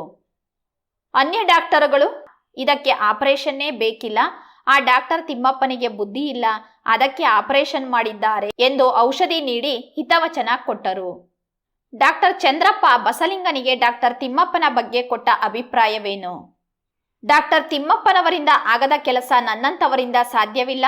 ನಮ್ಮ ವೈದ್ಯಲೋಕ ಬಲ್ಲ ಅತ್ಯಂತ ಪ್ರಾಮಾಣಿಕ, ಪ್ರತಿಭಾವಂತ ಡಾಕ್ಟರು ತಿಮ್ಮಪ್ಪ. ಈ ಕಣ್ಣಿನ ರೋಗ ಅವರ ವಲಯಕ್ಕೆ ಸೇರಿದ್ದು. ನೀನು ಅವರನ್ನು ನೋಡಿದರೆ ಮಾತ್ರ ಇರುವ ಒಂದು ಕಣ್ಣು ಉಳಿಯುತ್ತೆ ಎಂದರು. ಕೊನೆಯಲ್ಲಿ ಬಸಲಿಂಗನಿಗೆ ಏನೆಂದು ನಿಶ್ಚಿತವಾಗತೊಡಗಿತ್ತು. ಕೊನೆಯಲ್ಲಿ ಬಸಲಿಂಗನಿಗೆ ತನ್ನ ಉಡಾಫೆ, ಸುಳ್ಳು, ಜಾತಿ, ಮಠದ ಗುರು ಯಾರೂ ತನ್ನ ಕಣ್ಣು ಉಳಿಸುವುದಿಲ್ಲ ಎಂಬುದು ನಿಶ್ಚಿತವಾಗತೊಡಗಿತ್ತು. ಲೇಖಕರಲ್ಲಿ ಕನ್ನಡ ಪ್ರೀತಿ ಸ್ಫುರಿಸಿದ್ದು ಹೇಗೆ? ಲೇಖಕರಲ್ಲಿ ಮಾಸ್ತಿ, ಕುವೆಂಪು, ತೀನಂಶ್ರೀ ಅವರ ಪದ್ಯಗಳನ್ನು ಪಠ್ಯಪುಸ್ತಕಗಳಲ್ಲಿ ಓದಿದಾಗ ಕನ್ನಡ ಪ್ರೀತಿ ಸ್ಫುರಿಸಿತು. ಕರ್ನಾಟಕದಲ್ಲಿ ಕನ್ನಡಕ್ಕೆ ಯಾವ ಸ್ಥಾನವಿರಬೇಕೆಂದು ಹಾಮಾನ ಅಪೇಕ್ಷಿಸಿದ್ದಾರೆ. ಕರ್ನಾಟಕದಲ್ಲಿ ಕನ್ನಡವೇ ಪ್ರಥಮ, ಪ್ರಧಾನ, ರಾಜ, ರಾಣಿ, ರಾಜಕುಮಾರ ಎಲ್ಲ. ಮಿಕ್ಕ ಯಾವ ಭಾಷೆಯಾದರೂ ಇಲ್ಲಿ ಸೇವಕರ ಸ್ಥಾನದಲ್ಲಿರಬೇಕು. ಕೇಂದ್ರದ ರೈಲು, ಅಂಚೆ ಇಲಾಖೆಗಳು ಯಾವ ಧೋರಣೆ ಬೆಳೆಸಿಕೊಂಡಿವೆ? ರೈಲ್ವೆ, ಅಂಚೆ ಮತ್ತು ತಂತಿ ಇಲಾಖೆಗಳು ಪ್ರಾದೇಶಿಕ ಭಾಷೆಗಳ ಮೇಲೆ ಸಾಕಷ್ಟು ಮಲತಾಯಿ ಧೋರಣೆ ಬೆಳೆಸಿಕೊಂಡಿದೆ. ಕನ್ನಡ ಊರಿನ ಸಣ್ಣ ಪುಟ್ಟ ಊರುಗಳಲ್ಲಿರುವ ರೈಲ್ವೆ ಸ್ಟೇಷನ್ನುಗಳಲ್ಲಿಯೂ ಹಿಂದಿ, ಇಂಗ್ಲಿಷ್ಗಳೇ ರಾರಾಜಿಸುತ್ತಿದೆ. ತ್ರಿಭಾಷಾ ಸೂತ್ರದ ಬಳಕೆ ಹೇಗಿರಬೇಕು? ವಿದ್ಯಾರ್ಥಿಗಳ ಈ ಪ್ರಶ್ನೆ ಬಹಳ ಮುಖ್ಯವಾದಂಥದ್ದು. ಕೇಂದ್ರ ಸರ್ಕಾರದ ಕಚೇರಿಗಳ ಎಲ್ಲ ಸೂಚನೆಗಳು, ಎಲ್ಲ ಫಾರಂಗಳು, ಎಲ್ಲ ಬರವಣಿಗೆಯ ವ್ಯವಹಾರಗಳು ಕ್ರಮವಾಗಿ ಪ್ರಾದೇಶಿಕ ಭಾಷೆ, ಹಿಂದಿ ಮತ್ತು ಇಂಗ್ಲಿಷ್ಗಳಲ್ಲಿರಬೇಕು. ಇದೇ ತ್ರಿಭಾಷಾ ಸೂತ್ರದ ಬಳಕೆ. ನಮ್ಮ ಸಾರ್ವಜನಿಕ ಶಾಲೆಗಳ ಬಗ್ಗೆ ಲೇಖಕರ ಅಭಿಪ್ರಾಯವೇನು? ಕುಸಿದು ಬೀಳುತ್ತಿರುವ ಕಟ್ಟಡಗಳು, ದೊಡ್ಡಿಯಾದ ತರಗತಿಗಳು, ಅಧ್ಯಾಪಕರಿಲ್ಲದ ತರಗತಿಗಳು, ಪಾಠ ಹೇಳದ ಅನರ್ಹ ಅಧ್ಯಾಪಕರು, ದಿನ ಬೆಳಗಾದರೆ ರಜೆ, ಶಿಸ್ತಿಲ್ಲದ ವ್ಯವಸ್ಥೆ, ಮೂತ್ರದ ವಾಸನೆಯ ಪರಿಸರ, ಇದು ನಮ್ಮ ಸರ್ಕಾರಿ ಶಾಲೆಗಳ ಸ್ಥಿತಿ. ಎಲ್ಲಿಯವರೆಗೆ ನಮ್ಮ ಸಾರ್ವಜನಿಕ ಶಾಲೆಗಳ ಸ್ಥಿತಿಗತಿಗಳು ಉತ್ತಮವಾಗಿರುವುದಿಲ್ಲವೋ ಅಲ್ಲಿಯವರೆಗೆ ಶಿಕ್ಷಣದಲ್ಲಿ ಕನ್ನಡ ಆಕರ್ಷಕವೆನಿಸುವುದಿಲ್ಲ. ಕನ್ನಡದ ಸಮಸ್ಯೆಗಳು ಎಲ್ಲಿಯವರೆಗೂ ಇದ್ದೇ ಇರುತ್ತದೆ. ಇದು ಕೂಡ ಬಹಳ ಮುಖ್ಯವಾದಂಥ ಪ್ರಶ್ನೆ.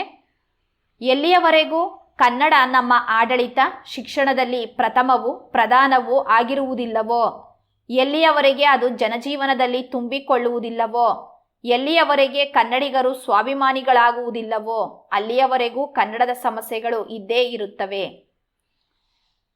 ಕನ್ನಡದ ಬಗ್ಗೆ ಮಾತಾಡಲು ನಾವು ಯೋಗ್ಯತೆ ಗಳಿಸುವುದು ಯಾವಾಗ? ನಮ್ಮ ಮಕ್ಕಳನ್ನು ಯಾವ ಶಾಲೆಗಳಲ್ಲಿ ಓದಿಸುತ್ತಿದ್ದೇವೆ? ನಾವು ಯಾವ ಪತ್ರಿಕೆಯನ್ನು ಓದುತ್ತಿದ್ದೇವೆ? ನಾವು ನೋಡುವುದು ಯಾವ ಸಿನಿಮಾಗಳನ್ನು? ನಮ್ಮ ಮನೆಯ ಬೋರ್ಡು ಯಾವ ಭಾಷೆಯಲ್ಲಿದೆ?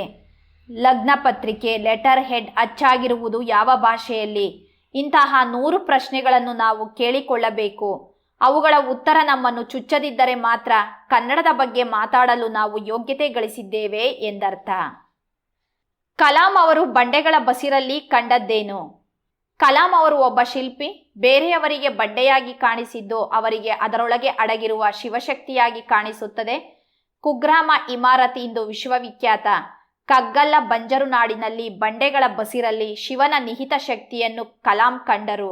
ಕ್ಷಿಪಣಿ ರೂಪದಲ್ಲಿ ಶಕ್ತಿ ಹೊರಬರಲು ಕಂಪಿಸುತ್ತಿರುವುದನ್ನು ಅವರ ಒಳಗಣ್ಣು ನೋಡಿತು. ಕಲಾಂ ಅವರ ದೃಷ್ಟಿಯಲ್ಲಿ ಕನಸುಗಳು ಏನಾಗುತ್ತವೆ? ಕಲಾಂ ಅವರ ದೃಷ್ಟಿಯಲ್ಲಿ ಕನಸುಗಳು ಆಲೋಚನೆಗಳಾಗುತ್ತವೆ. ಆಲೋಚನೆಗಳು ಸೃಜನಾತ್ಮಕ ಕ್ರಿಯೆಗಳಾಗಿ ಪರಿವರ್ತನೆಗೊಳ್ಳುತ್ತವೆ. ಮುಂದಿನ ಗದ್ಯದ ಪ್ರಶ್ನೋತ್ತರಗಳು. ಪಟ್ಟಣದ ಹೋಟೆಲಿನ ಕಟ್ಟಡ ಹೇಗಿದೆ?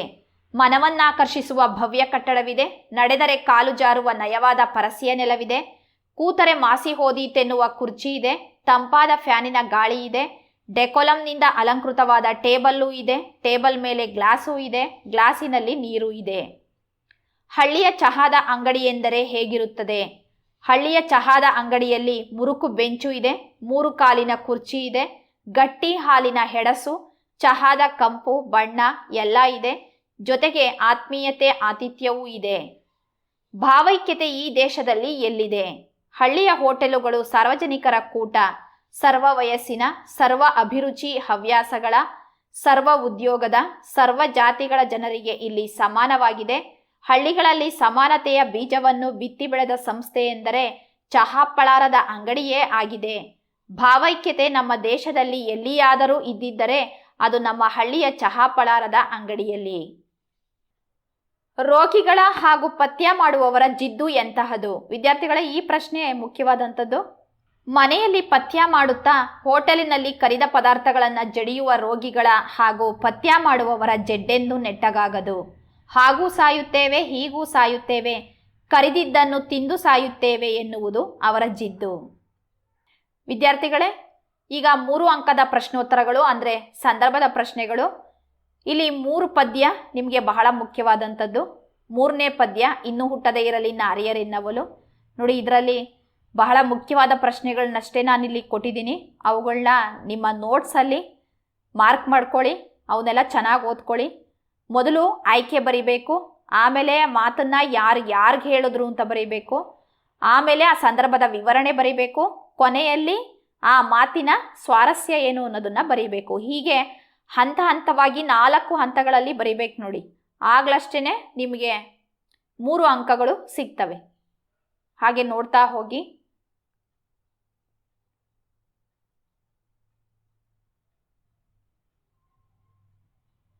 ಇದಾದ್ಮೇಲೆ ಹಬ್ಬಲಿ ಅವರ ರಸಬಳ್ಳಿ ಜನಪದ ಸಾಹಿತ್ಯ. ಈ ಪದ್ಯದಿಂದಲೂ ಸಹಿತ ಒಂದು ಪ್ರಶ್ನೆ ಇರುತ್ತೆ ನೋಡಿ ವಿದ್ಯಾರ್ಥಿಗಳೇ. ಈ 3ನೇ ಪ್ರಶ್ನೆ ಬಹಳ ಮುಖ್ಯವಾದಂಥದ್ದು. ಹಾಗೆಯೇ ನೋಡಿ, ಈ 4ನೇ ಪ್ರಶ್ನೆನೂ ಸಹಿತ ತುಂಬ ಮುಖ್ಯವಾದಂಥದ್ದು. ಜ್ಯೋತಿ ನಿನ್ಯಾರ ಹೋಲಾರ ಅಂತ ತಾಯಿಯನ್ನ ಜ್ಯೋತಿಗೆ ಹೋಲಿಕೆ ಮಾಡಿರೋದು ನೋಡಿ. ತುಂಬ ಸೊಗಸಾದ ಪದ್ಯ ಇದು. ಒಂದು ಹೂ ಹೆಚ್ಚಿಗೆ ಇಡುತ್ತೀನಿ ಪದ್ಯದಲ್ಲೂ ಸಹಿತ ಕೇಳ್ತಾರೆ. ಇದನ್ನು ನೋಡ್ಕೊಳ್ಳಿ. ನಿಮಗೆ ಬಂಧನ ಚಲನಚಿತ್ರ ಇದೆಯಲ್ವಾ, ಮೂವಿ, ಅದೇ ಥರದ್ದು ಕತೆ ಇದು. ಮುದುಕ ಮುದುಕಿಯ ಒಂದು ಸಂಭಾಷಣೆ, ಅವರ ತವಕ ತಳಮಳ ಅದನ್ನಿಲ್ಲಿ ನೋಡ್ಬೋದು. ಇದು ಕಥೆಯ ರೂಪದಲ್ಲಿ ನೀವು ತಿಳ್ಕೊಂಡ್ರೆ ಆರಾಮಾಗಿ ಬರೀಬೋದು. ಹಾಗೆ ನೋಡ್ತಾ ಹೋಗಿ. ಇವನ್ನೆಲ್ಲ ಚೆನ್ನಾಗಿ ಅಭ್ಯಾಸ ಮಾಡಿ.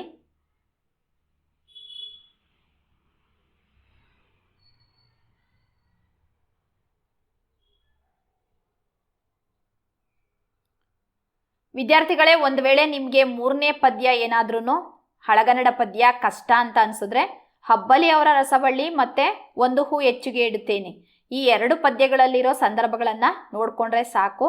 ನೀವಿಲ್ಲಿ 2 ಪ್ರಶ್ನೆಗೆ ಮಾತ್ರ ಪದ್ಯ ಭಾಗದಲ್ಲಿ ಉತ್ತರಿಸಬೇಕಾಗಿದೆ. ಹಾಗಾಗಿ ಇದು ಸಾಕಾಗುತ್ತೆ. ಈಗ ಗದ್ಯ ಭಾಗದ ಕಡೆ ನೋಡೋಣ. ಮುಟ್ಟಿಸಿಕೊಂಡವನು ಚೆನ್ನಾಗಿ ಓದ್ಕೊಳ್ಳಿ. ಇದು ಸುಲಭ ಇದೆ, ನೀವು ಆರಾಮಾಗಿ ಬರಿಬೋದು. ಹಾಗೆ ನೋಡ್ತಾ ಹೋಗಿ. ಮುಖ್ಯವಾದ ಪ್ರಶ್ನೆಗಳನ್ನು ಗುರುತಾಕ್ಕೊಳ್ಳಿ.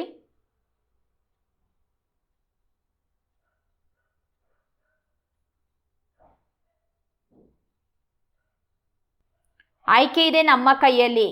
ಈ ಗದ್ಯದಲ್ಲೂ ಸಹಿತ ಸಂದರ್ಭಗಳನ್ನು ಕೇಳ್ತಾರೆ, ನೋಡ್ತಾ ಹೋಗಿ.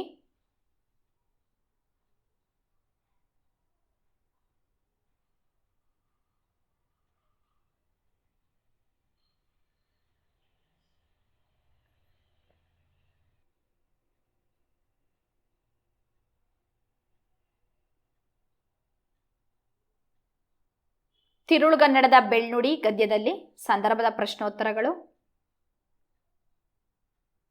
ಮುದ್ದಣ ಮತ್ತೆ ಮನೋರಮೆಯ ಸರಸ ಸಲ್ಲಾಪದ ಸಂಭಾಷಣೆಯನ್ನ ನೀವು ಗಮನದಲ್ಲಿಟ್ಕೊಂಡು ಓದಬೇಕು. ಅದಕ್ಕೆ ಸಂಬಂಧಪಟ್ಟ ಹಾಗೆ ಪ್ರಶ್ನೆಗಳು ಬಂದಾಗ ಬರಿಬೋದು.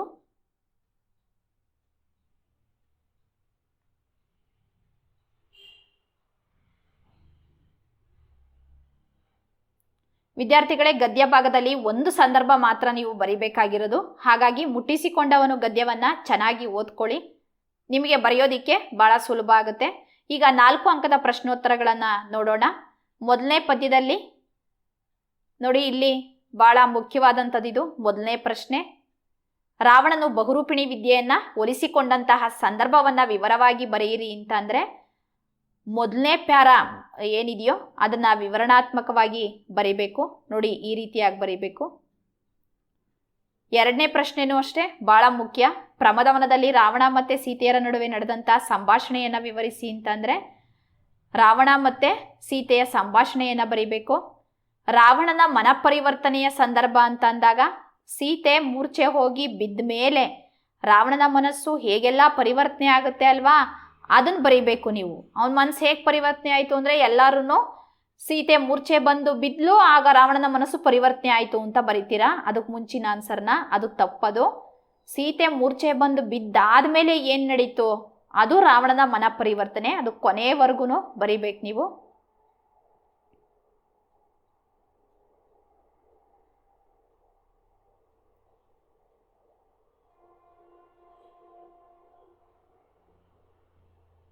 ಹಾಗೆ ನೋಡ್ತಾ ಹೋಗಿ.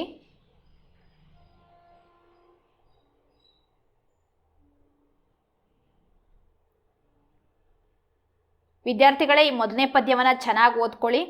ಇಲ್ಲೇ ನಿಮಗೆ ವೇಟೇಜ್ ಜಾಸ್ತಿ ಇರೋದು. 7 ಅಂಕಗಳಿಗೆ ಈ ಪದ್ಯದಿಂದ ನಿಮಗೆ ಪ್ರಶ್ನೋತ್ತರಗಳು ಇರ್ತವೆ. ಹಾಗಾಗಿ ಚೆನ್ನಾಗಿ ಓದ್ಕೊಳ್ಳಿ ಇದನ್ನ. ನೋಡಿ, ಬಸವಣ್ಣನವರ ವಚನಗಳಲ್ಲಿಯೂ 4 ಅಂಕದ ಪ್ರಶ್ನೋತ್ತರಗಳನ್ನು ಓದ್ಕೋಬೇಕು ನೀವು.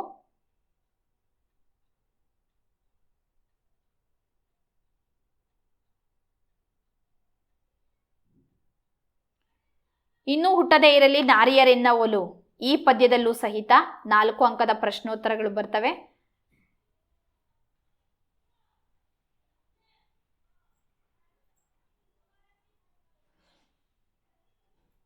ವಿದ್ಯಾರ್ಥಿಗಳೇ ನೋಡಿ, ಈ ಪ್ರಶ್ನೆ ಇದೆಯಲ್ವಾ, ದ್ರೌಪದಿ ಅವಮಾನಕ್ಕೊಳಗಾದಂಥ 3 ಪ್ರಸಂಗ, ಇದು ಬಹಳ ಮುಖ್ಯವಾದಂಥ ಪ್ರಶ್ನೆ. ಇದನ್ನ ಚೆನ್ನಾಗಿ ಓದ್ಕೊಂಡು ಅಭ್ಯಾಸ ಮಾಡಿ.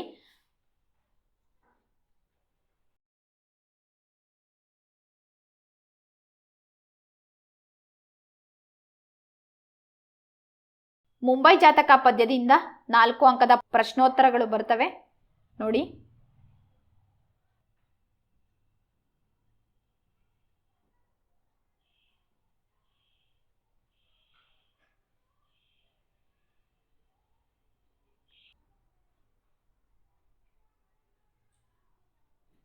ವಾಲ್ಪರೈ ಅಭಿವೃದ್ಧಿ ತಂದ ದುರಂತ, ಈ ಗದ್ಯದಲ್ಲಿ 4 ಅಂಕದ ಪ್ರಶ್ನೋತ್ತರಗಳನ್ನ ಕೇಳ್ತಾರೆ ನೋಡಿ.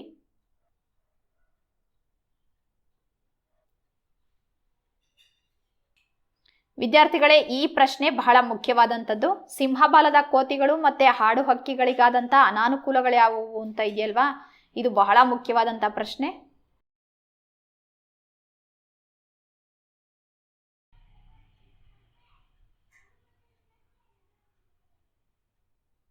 ಧಣಿಗಳ ಬೆಳ್ಳಿಲೋಟ ಗದ್ಯದಿಂದ 4 ಅಂಕದ ಪ್ರಶ್ನೆ ಇರುತ್ತೆ.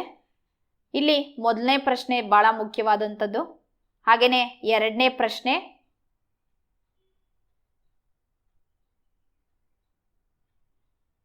ಮೂರನೇ ಪ್ರಶ್ನೆನೂ ಸಹಿತ ಬಹಳ ಮುಖ್ಯವಾದಂಥದ್ದು. ಈ ಮೂರನ್ನು ಚೆನ್ನಾಗಿ ಓದ್ಕೊಳ್ಳಿ. ಒಂದು ಪ್ರಶ್ನೆ ಅಂತೂ ಗ್ಯಾರಂಟಿ ಬರುತ್ತೆ.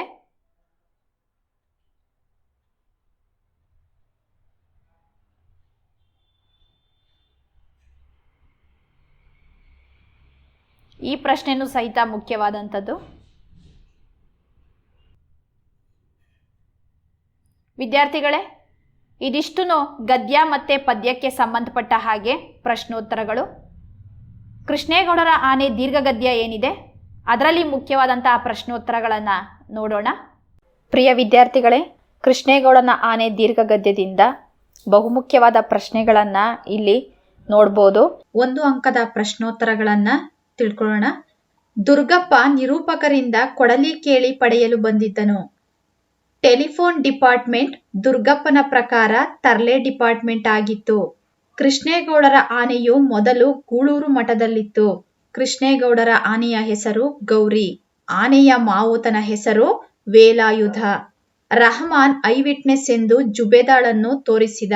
ನಿರೂಪಕರ ಇಕಾಲಜಿಸ್ಟ್ ಗೆಳೆಯ ಪ್ರಕಾಶ್. ಮುನ್ಸಿಪಾಲಿಟಿ ಪ್ರೆಸಿಡೆಂಟರ ಹೆಸರು ಖಾನ್ ಸಾಹೇಬ್. ಟೆಲಿಫೋನ್ ಕಂಬದ ಮೇಲೆ ಮೃತನಾದ ಲೈನ್ಮನ್ ತಿಪ್ಪಣ್ಣ. ಟೆಲಿಫೋನ್ ಸಿಬ್ಬಂದಿ ವಿದ್ಯುತ್ ಇಲಾಖೆಯ ವಿರುದ್ಧ ಮುಷ್ಕರ ಹೂಡಿದರು. ಆನೆ ಶಾಸ್ತ್ರದವನು ಈ ಆನೆಯಿಂದ 5 ಜನ ಪ್ರಾಣ ಕಳೆದುಕೊಳ್ಳುತ್ತಾರೆಂದು ಭವಿಷ್ಯ ನುಡಿದಿದ್ದನು. ಪೊಲೀಸರು ಕಾಡೆಲ್ಲ ಹುಡುಕಾಡಿ ಕೊನೆಗೆ ನಾಗರಾಜನ ಕೋವಿ ಸಿಕ್ಕಿದೆ, ಆದರೆ ಹೆಣ ಸಿಗಲಿಲ್ಲ ಎಂದು ಮಹಜರು ಬರೆದುಕೊಂಡರು. ಈಗ 2 ಅಂಕಗಳ ಪ್ರಶ್ನೋತ್ತರಗಳನ್ನು ನೋಡೋಣ.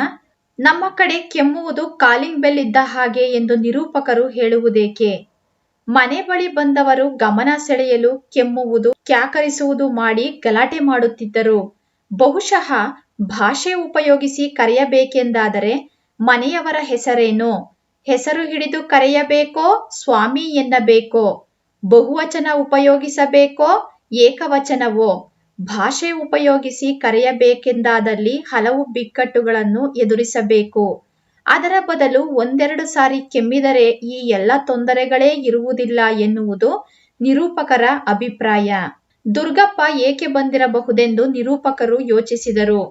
ನಿರೂಪಕರು ದುರ್ಗಪ್ಪನ ಮಾತುಗಳನ್ನು ಕೇಳಿದಾಗ ಏನೂ ಕೆಲಸವಿಲ್ಲದೆ ಆತ ಪುರುಸೊತ್ತಾಗಿದ್ದ ಎಂದು ಅರ್ಥ ಬರುತ್ತಿತ್ತು.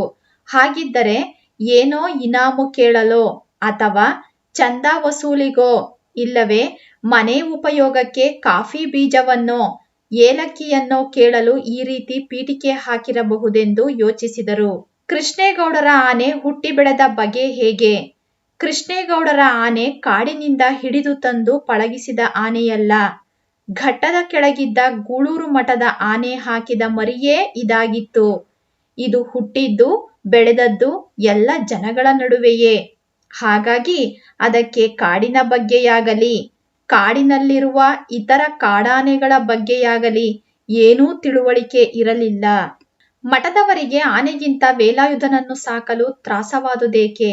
ಮಠದವರಿಗೆ ಆನೆಗಿಂತ ವೇಲಾಯುಧನನ್ನು ಸಾಕಲು ತ್ರಾಸದಾಯಕವಾಗಿತ್ತು. ಏಕೆಂದರೆ 24 ಗಂಟೆಯೂ ಕುಡಿದೇ ಇರುತ್ತಿದ್ದ. ಅಲ್ಲದೆ ಮಠದ ಸಾತ್ವಿಕ ವಾತಾವರಣಕ್ಕೂ ದೊಡ್ಡ ತಲೆನೋವಾಗಿದ್ದ. ಒಮ್ಮೆ ಆತನ ದುರ್ನಡತೆಗಾಗಿ ಛೀಮಾರಿ ಹಾಕಿಸಿ ಓಡಿಸಿದಾಗ ಆನೆ ಅನೇಕ ದಿನಗಳವರೆಗೆ ಯಾರ ಮಾತನ್ನೂ ಕೇಳದೆ ಊಟವನ್ನೇ ವರ್ಜಿಸಿತ್ತು. ಆನೆ ಇರುವವರೆಗೆ ತನ್ನ ಅನಿವಾರ್ಯತೆಯನ್ನು ಮನಗಂಡ ವೇಲಾಯುಧ ಮಠಕ್ಕೆ ಇನ್ನಷ್ಟು ಕಿರುಕುಳ ಕೊಡಲಾರಂಭಿಸಿದ.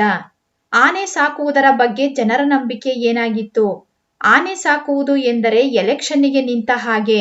ಮನೆ ಮಠ ಸಂಪೂರ್ಣ ಹಾಳು ಮಾಡಿಕೊಂಡು ಹೆಂಡತಿ ಮಕ್ಕಳ ಬಾಯಿಗೆ ಮಣ್ಣು ಹಾಕುವ ಕ್ಷಿಪ್ರ ಮಾರ್ಗ ಇದೆಂದು ಎಲ್ಲರೂ ದೃಢವಾಗಿ ನಂಬಿದ್ದರು. ಸೊರಗಿದ್ದ ಆನೆಯನ್ನು ಕೃಷ್ಣೇಗೌಡ ಹೇಗೆ ಸಾಕಿದ? ಮಠದಲ್ಲಿ ಬರೀ ಒಣಹುಲ್ಲು ಮೊಸರನ್ನ ತಿಂದು ಸೊರಗಿದ್ದ ಆನೆಗೆ ಬಯನೆ ಸೊಪ್ಪು, ಹಸಿ ಹುಲ್ಲು, ಹಿಂಡಿ, ಬೆಲ್ಲ, ಗೆಣಸು ಎಲ್ಲ ಕೊಟ್ಟು ಕೃಷ್ಣೇಗೌಡ ಪಗಡುದಸ್ತಾಗಿ ಬೆಳೆಸಿದ. ಆನೆ ಮರ ಎಡೆದು ತಂದ ಬಾಡಿಗೆಯಿಂದ ಕೃಷ್ಣೇಗೌಡನಿಗೆ ಒಳ್ಳೆಯ ಲಾಭವೂ ಕೂಡ ಬಂತು. ಕಾಡಾನೆಗಳ ಹಾವಳಿಗೆ ಪ್ರಕಾಶ್ ನೀಡಿದ ಕಾರಣಗಳೇನು? ಅಪ್ಪರ್ ಭದ್ರಾ ಅಣೆಕಟ್ಟಿನಿಂದ ಮುಳುಗಡೆಯಾಗುವ ಕಾಡುಗಳನ್ನು ಸರ್ವೆ ಮಾಡಲು ಬಂದಿದ್ದ ಇಕಾಲಜಿಸ್ಟ್ ಪ್ರಕಾಶ್ ಮೂಡಿಗೆರೆಯಲ್ಲಿ ಒಂದು ಭಾಷಣ ಮಾಡುತ್ತಾ, ಕಾಡಾನೆಗಳ ಹಾವಳಿಗೆ ಕಾರಣ ಅರಣ್ಯ ಇಲಾಖೆಯವರು ಕಾಡಿನ ಮರಗಳನ್ನು ತೆಗೆದು ನೀಲಗಿರಿ, ಅಕೇಶಿಯಾ ಮುಂತಾದ ಆನೆಗಳಿಗೆ ನಿರುಪಯುಕ್ತವಾದುದನ್ನು ನೆಡುತ್ತಿರುವುದು ಎಂಬುದು. ಫಾರೆಸ್ಟ್ ಡಿಪಾರ್ಟ್ಮೆಂಟಿನವರ ನಂಬರ್ 1 ಎನಿಮಿಗಳು ಯಾರು? PWDನವರು, ಕರೆಂಟಿನವರು, ಟೆಲಿಫೋನಿನವರು. ಹುಚ್ಚುನಾಯಿಗಳು ಆಸ್ಪತ್ರೆಯಲ್ಲಿ ಹೇಗೆ ವರ್ತಿಸುತ್ತವೆಂದು ಪುಟ್ಟಯ್ಯ ಹೇಳಿದನು. ಹುಚ್ಚುನಾಯಿಗಳು ಆಸ್ಪತ್ರೆಯಲ್ಲಿ ವರ್ತಿಸುವ ಬಗ್ಗೆ ಪುಟ್ಟಯ್ಯ ಹೀಗೆ ಹೇಳುತ್ತಾನೆ. ಹುಚ್ಚುನಾಯಿ ಹತ್ರ ಧೈರ್ಯದ ಪ್ರಶ್ನೆನೇ ಬರೋದಿಲ್ಲ. ಅವಕ್ಕೆ ತಲೆ ಕೆಟ್ಟು ಕಂಡಿದ್ದಕ್ಕೆಲ್ಲ ಕಚ್ಚುತ್ತವೆ. ಆಸ್ಪತ್ರೆಗೆ ತಗೊಂಡು ಬಂದವನ್ನ ನೋಡಿದಿನಲ್ಲ, ಮೇಜು ಕುರ್ಚಿ ಕಾಲಿಗೆಲ್ಲ ಕಚ್ಚುತ್ತವೆ ಎಂದನು. ನಾಯನ್ನು ಕೊಲ್ಲದೆ ನೌಕರರು ಸುಳ್ಳು ಹೇಳಿರುವರೆಂದು ನಿರೂಪಕರು ಯಾವ ಸಲಹೆ ನೀಡಿದರು? ನಿರೂಪಕರು ಖಾನ್ ಸಾಬ್ಗೆ ಒಂದು ಕೆಲಸ ಮಾಡಿ, ಇನ್ನು ಮೇಲೆ ನಾಯಿ ಕೊಂದರೆ ಬಾಲ ತಗೊಂಡು ಬಂದು ತೋರಿಸಬೇಕು ಅಂತ ಹೇಳಿ. ಅವರ ಲೆಕ್ಕ ಸುಳ್ಳೋ ನಿಜವೋ ನಿಮಗೆ ಗೊತ್ತಾಗುತ್ತೆ ಎಂದು ಸಲಹೆ ನೀಡಿದರು. ಡ್ರೈವರ್ ಅಬ್ಬಾಸ್, ಕ್ಲೀನರ್ ಕೃಷ್ಣರ ಸಾವಿಗೆ ಕಾರಣವೇನು? ಲೋಡು ಲಾರಿ ಬಿಟ್ಟುಕೊಂಡು ಬರುತ್ತಿದ್ದ ಅಬ್ಬಾಸ್ಗೆ 2 ದಮ್ ಬೀಡಿ ಎಳೆಯಬೇಕೆನ್ನುವ ತೆವಲು ಉಂಟಾಯಿತು. ಬೀಡಿ ಹಚ್ಚಿಕೊಳ್ಳುವವರೆಗೆ ಕ್ಲೀನರ್ ಕೃಷ್ಣನಲ್ಲಿ ಸ್ಟೇರಿಂಗ್ ಹಿಡಿಯಲು ಹೇಳುತ್ತಾನೆ. ಆದರೆ ಕ್ಲೀನರ್ ಕೃಷ್ಣ ನಿದ್ದೆಯ ಮಂಪರಿನಲ್ಲಿ ಇದ್ದ ಕಾರಣ ಆತ ಸ್ಟೇರಿಂಗ್ ಅನ್ನು ಆಚೀಚೆ ಅಲ್ಲಾಡದಂತೆ ವಜ್ರ ಮುಷ್ಟಿಯಲ್ಲಿ ಹಿಡಿಯುತ್ತಾನೆ. ಆದರೆ ನೇರವಾಗಿ ಮರದ ದೊಡ್ಡ ಕಾಂಡದ ಕಡೆಗೆ ಮುನ್ನುಗ್ಗುತ್ತಿದ್ದ ಲಾರಿಯನ್ನು ತಪ್ಪಿಸಲು ಡ್ರೈವರ್ ಅಬ್ಬಾಸ್ ಕೃಷ್ಣನಲ್ಲಿ ಸ್ಟೇರಿಂಗ್ ಬಿಡೋ ಎನ್ನುತ್ತಾನೆ. ಆದರೆ ಕೃಷ್ಣ ಬಿಡದೇ ಇದ್ದಾಗ ಕೊನೆ ಕ್ಷಣದಲ್ಲಿ ಬ್ರೇಕ್ ಹಾಕಲು ಮುಂದಾಗುತ್ತಾನೆ. ಆದರೆ ಅಷ್ಟೊತ್ತಿಗಾಗಲೇ ಪರಿಸ್ಥಿತಿ ಕೈಮೀರಿ ಲಾರಿ ಮರಕ್ಕೆ ಡಿಕ್ಕಿ ಹೊಡೆಯುತ್ತದೆ. ಆ ತೀವ್ರತೆಗೆ ಡ್ರೈವರ್ ಅಬ್ಬಾಸ್, ಕ್ಲೀನರ್ ಕೃಷ್ಣ ಇಬ್ಬರೂ ಪ್ರಾಣ ಕಳೆದುಕೊಳ್ಳುತ್ತಾರೆ. 19ನೇ ಪ್ರಶ್ನೆ. ಆನೆಯನ್ನು ಹದ್ದುಬಸ್ತಿನಲ್ಲಿಡುವುದರ ಬಗ್ಗೆ ವೇಲಾಯುಧನ ಅಪ್ಪ ಏನು ತಿಳಿಸಿದ್ದ?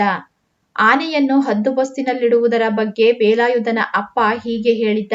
ಆನೆಯ ಕಾಲಿನ ಉಗುರುಗಳ ಬಳಿ ಅಂಕುಶದಿಂದ ತಿವಿದರೆ ಅದಕ್ಕೆ ಪ್ರಾಣವೇ ಹೋಗುವಷ್ಟು ನೋವಾಗುತ್ತದೆಂದೂ, ಆ ಭಯಂಕರ ನೋವಿಗೆ 4 ಸಾರಿ ತಿವಿಯುವುದರೊಳಗೆ ಎಂಥ ಪುಂಡು ಆನೆಯಾದರೂ ಶರಣಾಗಿ ನೆಲದ ಮೇಲೆ ಮಲಗಿಬಿಡುತ್ತದೆಂದು ಹೇಳಿದ್ದ.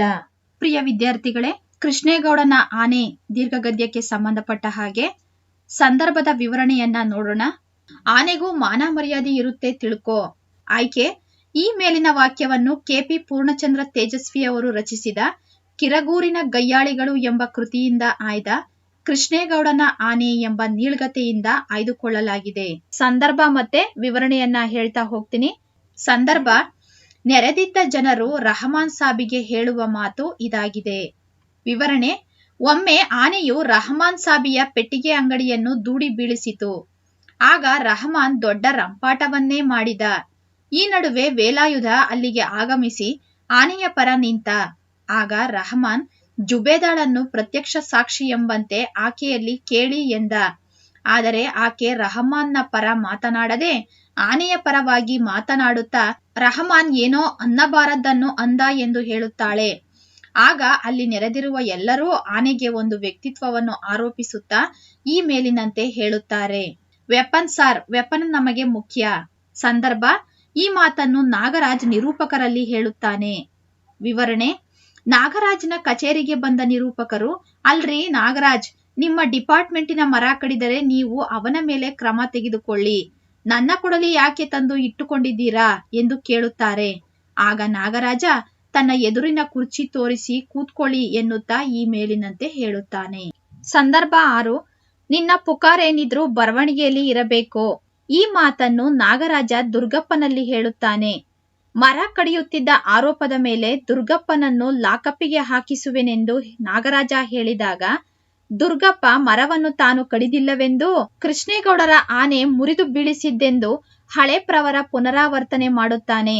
ಅವನು ಹೇಳಿದ್ದನ್ನೇ ಮತ್ತೆ ಮತ್ತೆ ಹೇಳುವುದನ್ನು ನೋಡಿ ನಾಗರಾಜ, ಹಾಗಂತ ಹೇಳಿಕೆ ಬರ್ಕೊಡ್ತೀಯಾ ಎನ್ನುತ್ತಾ ಈ ಮೇಲಿನಂತೆ ಹೇಳುತ್ತಾನೆ. ನಂಗೇನು ಈ ನಾಯಿಗಳನ್ನು ಕಂಡರೆ ಪ್ರೀತಿನ ಸ್ವಾಮಿ. ಈ ಮಾತನ್ನು ಮುನ್ಸಿಪಾಲಿಟಿ ಪ್ರೆಸಿಡೆಂಟರಾದ ಖಾನ್ ಸಾಬರು ನಿರೂಪಕರಲ್ಲಿ ಹೇಳುತ್ತಾರೆ. ಮೂಡಿಗೆರೆಯಲ್ಲಿ ಉಂಟಾದ ಕಂತ್ರಿ ನಾಯಿಗಳ ಸಮಸ್ಯೆಯನ್ನು ಬಗೆಹರಿಸುವ ಸಲುವಾಗಿ ನಿರೂಪಕರು ಜಬ್ಬಾರ್, ಪುಟ್ಟಯ್ಯ ಮುನ್ಸಿಪಾಲಿಟಿ ಪ್ರೆಸಿಡೆಂಟರಾದ ಖಾನ್ ಸಾಬ್ರಲ್ಲಿ ಕೇಳಬೇಕು ಎಂದು ಅವರಲ್ಲಿಗೆ ಬರಲು ತಯಾರಾಗುತ್ತಾರೆ. ಆದರೆ ಜಬ್ಬಾರ್ ಮತ್ತು ಪುಟ್ಟಯ್ಯ ಇಬ್ಬರು ಅಲ್ಲಿಯೇ ಜಾರಿಕೊಂಡಿರುವುದನ್ನು ಗಮನಿಸಿದ ನಿರೂಪಕರು ತಾನೊಬ್ಬನೇ ಕೇಳುತ್ತೇನೆ ಎಂದುಕೊಂಡು ಕಚೇರಿಗೆ ಬಂದು ಖಾನ್ ಸಾಬ್ರಲ್ಲಿ ಕೇಳುವಾಗ ಈ ಮಾತು ಬಂದಿದೆ. ಪ್ರಶ್ನೆ 14. ಕಂಬದ ಮೇಲೆ ಯಾಕೋ ಕೈಲಾಸ ಕಂಡ ಹಾಗೆ ಇದೆಯಲ್ಲ. ಈ ಮಾತನ್ನು lineman Shankarappa junior engineer Ramesh ಬಾಬುವಿನ ಹತ್ತಿರ ಹೇಳುತ್ತಾನೆ. ವಿವರಣೆ: ಟೆಲಿಫೋನ್ ಲೈನು ಸರಿ ಮಾಡಲು ಹೋದ ತಿಪ್ಪಣ್ಣನ ಸುದ್ದಿ ಇಲ್ಲದಾಗ ರಮೇಶ್ ಬಾಬು ತಿಪ್ಪಣ್ಣನ ಸೋಮಾರಿತನವನ್ನು ಶಪಿಸುತ್ತಾ ಲೈನ್ಮನ್ ಶಂಕರಪ್ಪನನ್ನು ಕರೆದುಕೊಂಡು ನುಗ್ಗೇಹಳ್ಳಿ ಲೈನು ನೋಡುತ್ತಾ ಹೊರಡುತ್ತಾನೆ. ಅಲ್ಲಿ ಜಂಕ್ಷನ್ ಬಾಕ್ಸ್ ಇದ್ದ 17ನೇ ಕಂಬದ ಮೇಲೆ ಕುಳಿತಿದ್ದ ತಿಪ್ಪಣ್ಣ ಕೂಗಿದರೂ ಕರೆದರೂ ಮಾತಾಡದೇ ಇದ್ದಾಗ ಶಂಕರಪ್ಪ ಆತನನ್ನು ನೋಡಿ ಕೈಯಲ್ಲಿದ್ದ ತಂತಿ ಮೇಲಿಂದಲೇ ಆಫೀಸಿಗೆ ಮಾತನಾಡುವ ಫೋನ್ ಕೆಳಗಿಡುತ್ತಾ, ಏನ್ ಸಾರ್ ಇದು, ಏನಾಯ್ತು ಇವನಿಗೆ ಎನ್ನುತ್ತಾ ತನ್ನ ಇಂಜಿನಿಯರ್ ರಮೇಶ್ ಬಾಬುವನ್ನು ನೋಡಿ ಈ ಮೇಲಿನಂತೆ ಹೇಳುತ್ತಾನೆ. 15ನೇ ಪ್ರಶ್ನೆ, ಈ ಕಂಬದೊಳಗೆ ಏನೋ ಸೇರ್ಕೊಂಡಿದೆ. ಸಂದರ್ಭ, ಲೈನ್ಮನ್ ಶಂಕರಪ್ಪ ಇಂಜಿನಿಯರ್ ರಮೇಶ್ ಬಾಬುವಿನಲ್ಲಿ ಹೇಳುವ ಮಾತಿದು. ವಿವರಣೆ, ತಿಪ್ಪಣ್ಣನನ್ನು ನೋಡಿದ ರಮೇಶ್ ಬಾಬು ಶಂಕರಪ್ಪನಲ್ಲಿ, ಕಂಬ ಹತ್ತಿ ಒಮ್ಮೆ ನೋಡೋ ಮಾರಾಯ, ಅಕಸ್ಮಾತ್ ಜೀವ ಇದ್ದರೆ ಆಸ್ಪತ್ರೆಗೆ ಸೇರಿಸೋಣ ಎನ್ನುತ್ತಾನೆ. ಅವನ ಮಾತಿನಂತೆ ಕಂಬ ಹತ್ತಿದ ಶಂಕರಪ್ಪ ಕಂಬವನ್ನು ಅರ್ಧ ಹತ್ತುವಷ್ಟರಲ್ಲಿ ಕೈಕಾಲು ಜುಮ್ಮೆಂದು ನಡುಗಿದಂತಾಗಿ ಅಯ್ಯಯ್ಯೋ ಎಂದು ಕಿರುಚಿ ಕಂಬದಿಂದ ದೂರ ನಿಲ್ಲುತ್ತಾನೆ. ಇದನ್ನು ಗಮನಿಸಿದ ರಮೇಶ್ ಬಾಬು ಏನಾಯ್ತು ಎಂದು ಕೇಳಿದಾಗ ಶಂಕರಪ್ಪ ಈ ಮೇಲಿನಂತೆ ಹೇಳುತ್ತಾನೆ. 4 ಅಂಕದ ಪ್ರಶ್ನೋತ್ತರಗಳನ್ನ ನೋಡೋಣ. ದುರ್ಗಪ್ಪ ನಿರೂಪಕರ ಬಳಿಗೆ ಬಂದ ಸಂದರ್ಭವನ್ನು ವಿವರಿಸಿ. ದುರ್ಗಪ್ಪ ಎಲೆಕ್ಟ್ರಿಕ್ ಡಿಪಾರ್ಟ್ಮೆಂಟ್ನ ಲೈನ್ಮೆನ್ ಆಗಿದ್ದನು. ಈತ ನಿರೂಪಕರ ಬಳಿಗೆ ಬಂದಾಗ ನಿರೂಪಕರು ಜೀಪಿನ ಅಡಿಯಲ್ಲಿ ಮಲಗಿಕೊಂಡು ಜೀಪು ರಿಪೇರಿ ಮಾಡುತ್ತಿದ್ದರು. ಅಲ್ಲಿಂದ ಅವರಿಗೆ 2 ಕಾಕಿ ಪ್ಯಾಂಟ್ದಾರಿ ಕಾಲುಗಳು ಅವರತ್ತ ಬರುವುದು ಕಾಣಿಸಿತು. ಬಂದಾತ ನಿರೂಪಕರು ಗಮನಿಸಲಿಲ್ಲವೆಂದು 1-2 ಬಾರಿ ಕೆಮ್ಮಿದ. ಏಕೆಂದರೆ ನಿರೂಪಕರ ಊರಿನಲ್ಲಿ ಕೆಮ್ಮು ಕಾಲಿಂಗ್ ಬೆಲ್ ಇದ್ದ ಹಾಗೆ. ಯಾರೆಂದು ನಿರೂಪಕರು ಕೇಳಿದಾಗ ನಾನು ಲೈನ್ಮೆನ್ ಸ್ವಾಮಿ ಎನ್ನುತ್ತಾನೆ. ಯಾರು ಲೈನ್ಮೆನ್ ತಿಪ್ಪಣ್ಣನೇನಯ್ಯ ಎಂದಾಗ ತೂತು ಟೆಲಿಫೋನ್ ಡಿಪಾರ್ಟ್ಮೆಂಟ್ ಅಲ್ಲ ಸ್ವಾಮಿ, ನಾವು ಕರೆಂಟಿನೋರು, ನಾನು ಲೈನ್ಮೆನ್ ದುರ್ಗಪ್ಪ ಸ್ವಾಮಿ ಎನ್ನುತ್ತಾನೆ. ಆಗ ನಿರೂಪಕರು ಅದ್ಯಾಕೆ ಟೆಲಿಫೋನ್ ಡಿಪಾರ್ಟ್ಮೆಂಟ್ಗೆ ಥೂ ಅಂತೀಯ ಎಂದಾಗ ಅದೊಂದು ತರ್ಲೆ ಡಿಪಾರ್ಟ್ಮೆಂಟ್ ಅಲ್ಲವಾ ಸಾರ್, ನಮ್ಮ ತಂತಿ ಹತ್ರ ತಂತಿ ತರಬೇಡ್ರಿ, ಟೆಲಿಫೋನ್ ಗೊರಗೊರ ಅನ್ನುತ್ತೆ, ಹಾಗೆ ಹೀಗೆ ಅಂತೆಲ್ಲ ದಿನ ನಮ್ ಜೊತೆ ಪುಕಾರ್ ತೆಗಿತಾನೆ ಇರ್ತಾರೆ. ಜೀಪಿನ ಅಡಿಯಿಂದ ಹೊರಬಂದ ನಿರೂಪಕರು ಹಾಗಾದರೆ ಮತ್ತೇಕೆ ಬಂದೆ ಎಂದು ಕೇಳಿದಾಗ ಸುಮ್ಮನೆ ಬಂದೆ ಎಂದು ಹೇಳಿದ. ಅವನ ಮಾತು ಕೇಳಿದರೆ ಏನೂ ಕೆಲಸವಿಲ್ಲದೆ ಪುರುಸೊತ್ತಾಗಿದ್ದರಿಂದ ಇಲ್ಲಿಯವರೆಗೂ ಬಂದಿದ್ದಾನೆಂದು ಅರ್ಥ ಬರುತ್ತಿತ್ತು. ಹಾಗಿದ್ದರೆ ಏನೋ ಇನಾಮು ಕೇಳಲೋ ಅಥವಾ ಚಂದಾ ವಸೂಲಿಗೋ ಇಲ್ಲವೇ ಮನೆ ಉಪಯೋಗಕ್ಕೆ ಕಾಫಿ ಬೀಜವನ್ನೋ ಏಲಕ್ಕಿಯನ್ನೋ ಕೇಳಲು ಈ ರೀತಿ ಪೀಠಿಕೆ ಹಾಕಿರಬಹುದೆಂದು ಯೋಚಿಸಿದರು. ಆತ ಬಂದ ವಿಷಯ ಹೇಳದೇ ಇದ್ದಾಗ ನಿರೂಪಕರೇ ಬಾಯಿ ಬಿಡಿಸಲು ಮುಂದಾಗುತ್ತಾರೆ.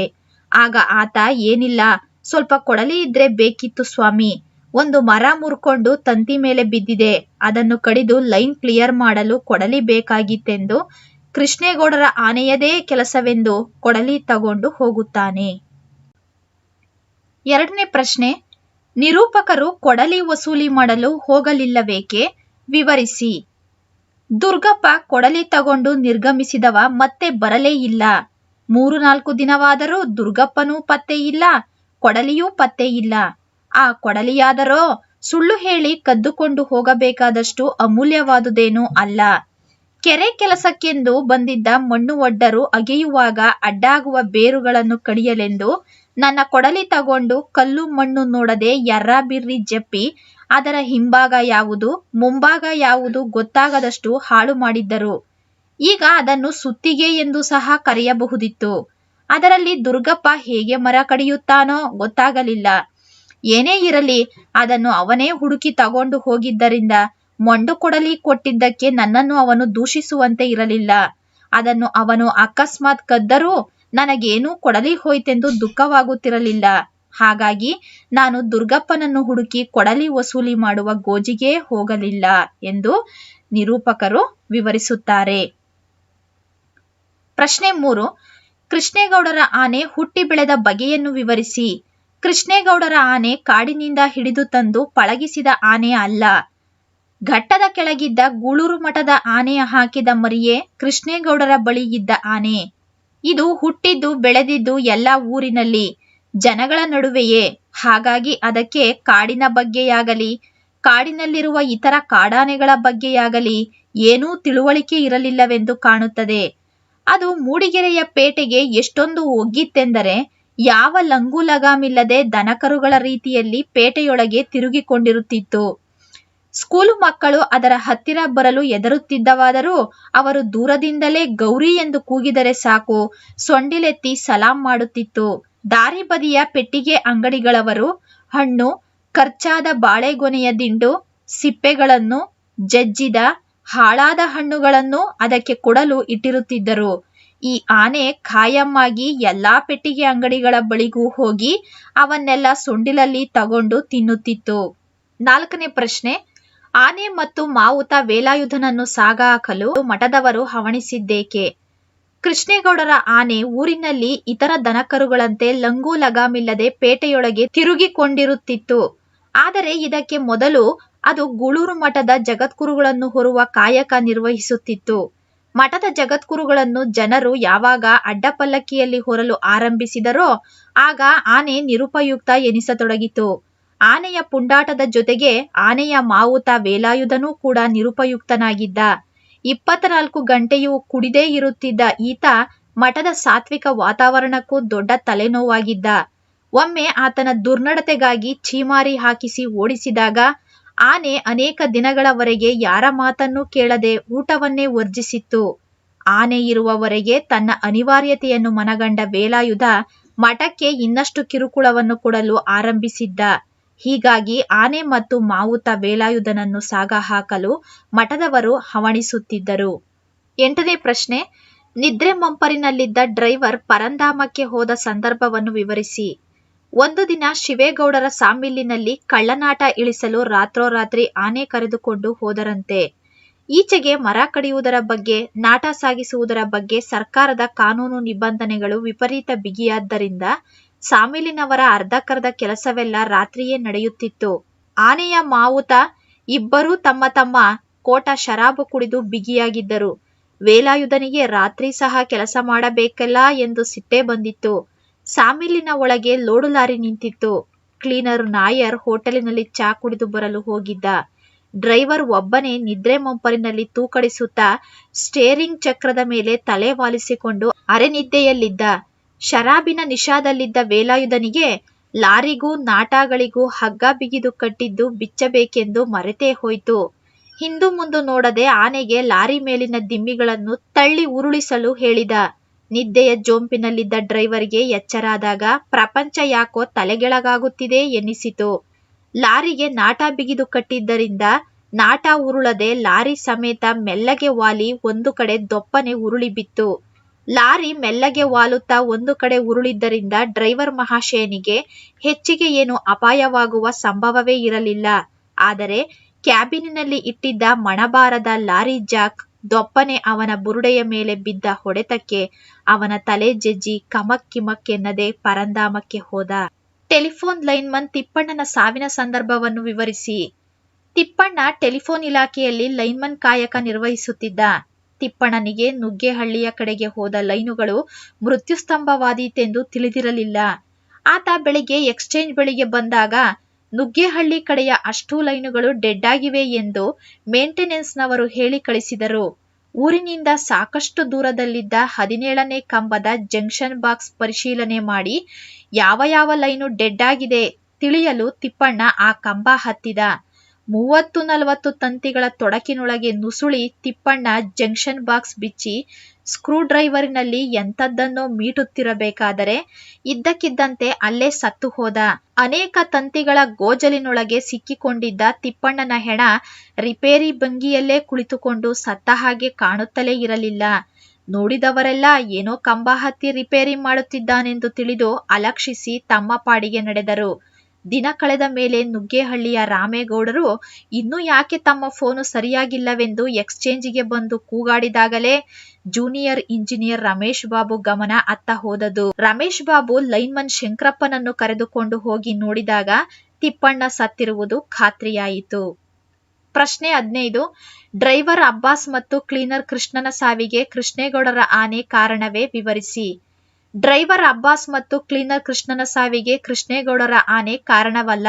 ಏಕೆಂದರೆ ಅವರಿಬ್ಬರು ಸತ್ತ ಸಮಯದಲ್ಲಿ ವೇಲಾಯುಧ ಆನೆಯ ಜೊತೆಗೆ ಶಿವೇಗೌಡರ ಸಾಮಿಲಿನಲ್ಲಿ ಲಾರಿ ತರುವ ಕಳ್ಳನಾಟಕ್ಕಾಗಿ ಕಾಯುತ್ತಾ ನಿಂತಿದ್ದ. ಅಬ್ಬಾಸ್ ಮತ್ತು ಕೃಷ್ಣನ ಸಾವಿಗೆ ಅವರ ಅಜಾಗರೂಕತೆಯೇ ಕಾರಣ. ಲೋಡು ಲಾರಿ ಬಿಟ್ಟುಕೊಂಡು ಬರುತ್ತಿದ್ದ ಅಬ್ಬಾಸ್ಗೆ ಇದ್ದಕ್ಕಿದ್ದಂತೆ 2 ದಮ್ ಬೀಡಿ ಎಳೆಯುವ ತೆವಲು ಶುರುವಾಯ್ತು. ಕ್ಲೀನರ್ ಕೃಷ್ಣನಿಗೆ ಚೂರು ಸ್ಟೇರಿಂಗ್ ಹಿಡಿಯೋ, ಬೀಡಿ ಹತ್ತಿಸ್ಕೋತೀನಿ, ಬಾಯಿ ಯಾಕೋ ಒಂಥರ ಆಗ್ತಿದೆ ಎಂದು ಅವನ ಕೈಗೆ ಸ್ಟೇರಿಂಗ್ ಕೊಟ್ಟ. ಜೇಬಿನಿಂದ ಬೀಡಿ ತೆಗೆದು ಬಾಯಿಗಿಟ್ಟು ಬೆಂಕಿ ಕಡ್ಡಿ ಗೀರಿ 1 ದಮ್ ಎಳೆದು ಅದರ ಹೊಗೆಯಲ್ಲೇ ಊದಿ ಕಡ್ಡಿ ನಂದಿಸಿ ತಲೆ ಎತ್ತಿ ಎದುರು ನೋಡಿದ. ಲಾರಿ ಎದುರು ಮರದ ದೊಡ್ಡ ಕಾಂಡ ಒಂದು ನೇರವಾಗಿ ನುಗ್ಗುತ್ತಿದೆ. ಆದರೂ ಕೈ ಮೀರಿಲ್ಲ. ಏ ಕೃಷ್ಣ, ಸ್ಟೇರಿಂಗ್ ಬಿಡೋ ಎಂದು ಕೂಗುತ್ತಾ ಸ್ಟೇರಿಂಗ್ಗೆ ಕೈ ಹಾಕಿ ಲಾರಿ ಮೂತಿಯನ್ನು ದಾರಿ ಕಡೆಗೆ ತಿರುಗಿಸಲು ಯತ್ನಿಸಿದ. ಆದರೆ ಕೃಷ್ಣನಿಗೆ ಮೈಮೇಲಿನ ಪರಿವೇ ಇದ್ದ ಹಾಗೆ ಕಾಣಲಿಲ್ಲ. ಸ್ಟೇರಿಂಗ್ ಹಿಡಿ ಎಂದು ಡ್ರೈವರ್ ಅಣ್ಣ ಹೇಳಿದ್ದೊಂದೇ ಅವನ ತಲೆಯೊಳಗಿತ್ತೋ ಏನೋ. ಸ್ಟೇರಿಂಗ್ ಅಲ್ಲಾಡದ ಹಾಗೆ ವಜ್ರ ಮುಷ್ಟಿಯಲ್ಲಿ ಹಿಡಿದಿದ್ದ. ಗಡಿಬಿಡಿಯಲ್ಲಿ ನಿಸ್ಸಹಾಯಕವಾಗಿ ಒದ್ದಾಡುತ್ತಿದ್ದ ಅಬ್ಬಾಸ್ಗೆ ಬ್ರೇಕ್ ಹಾಕಬೇಕೆಂದು ತಲೆಗೆ ಹೊಳೆದಿದ್ದು ತುಂಬಾ ತಡವಾಗಿ.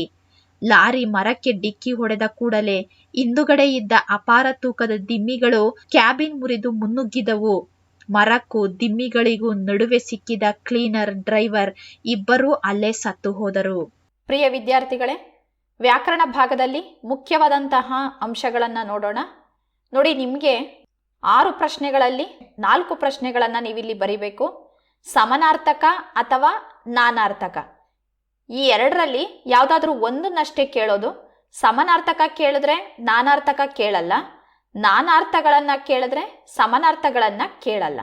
ಹಾಗಾಗಿ ಈ 2ರಲ್ಲಿ ಒಂದು ಗ್ಯಾರಂಟಿ ಬಂದೇ ಬರುತ್ತೆ. ನೋಡಿ, ಸಮಾನಾರ್ಥಕಗಳನ್ನು ಓದ್ಕೊಳ್ಳಿ.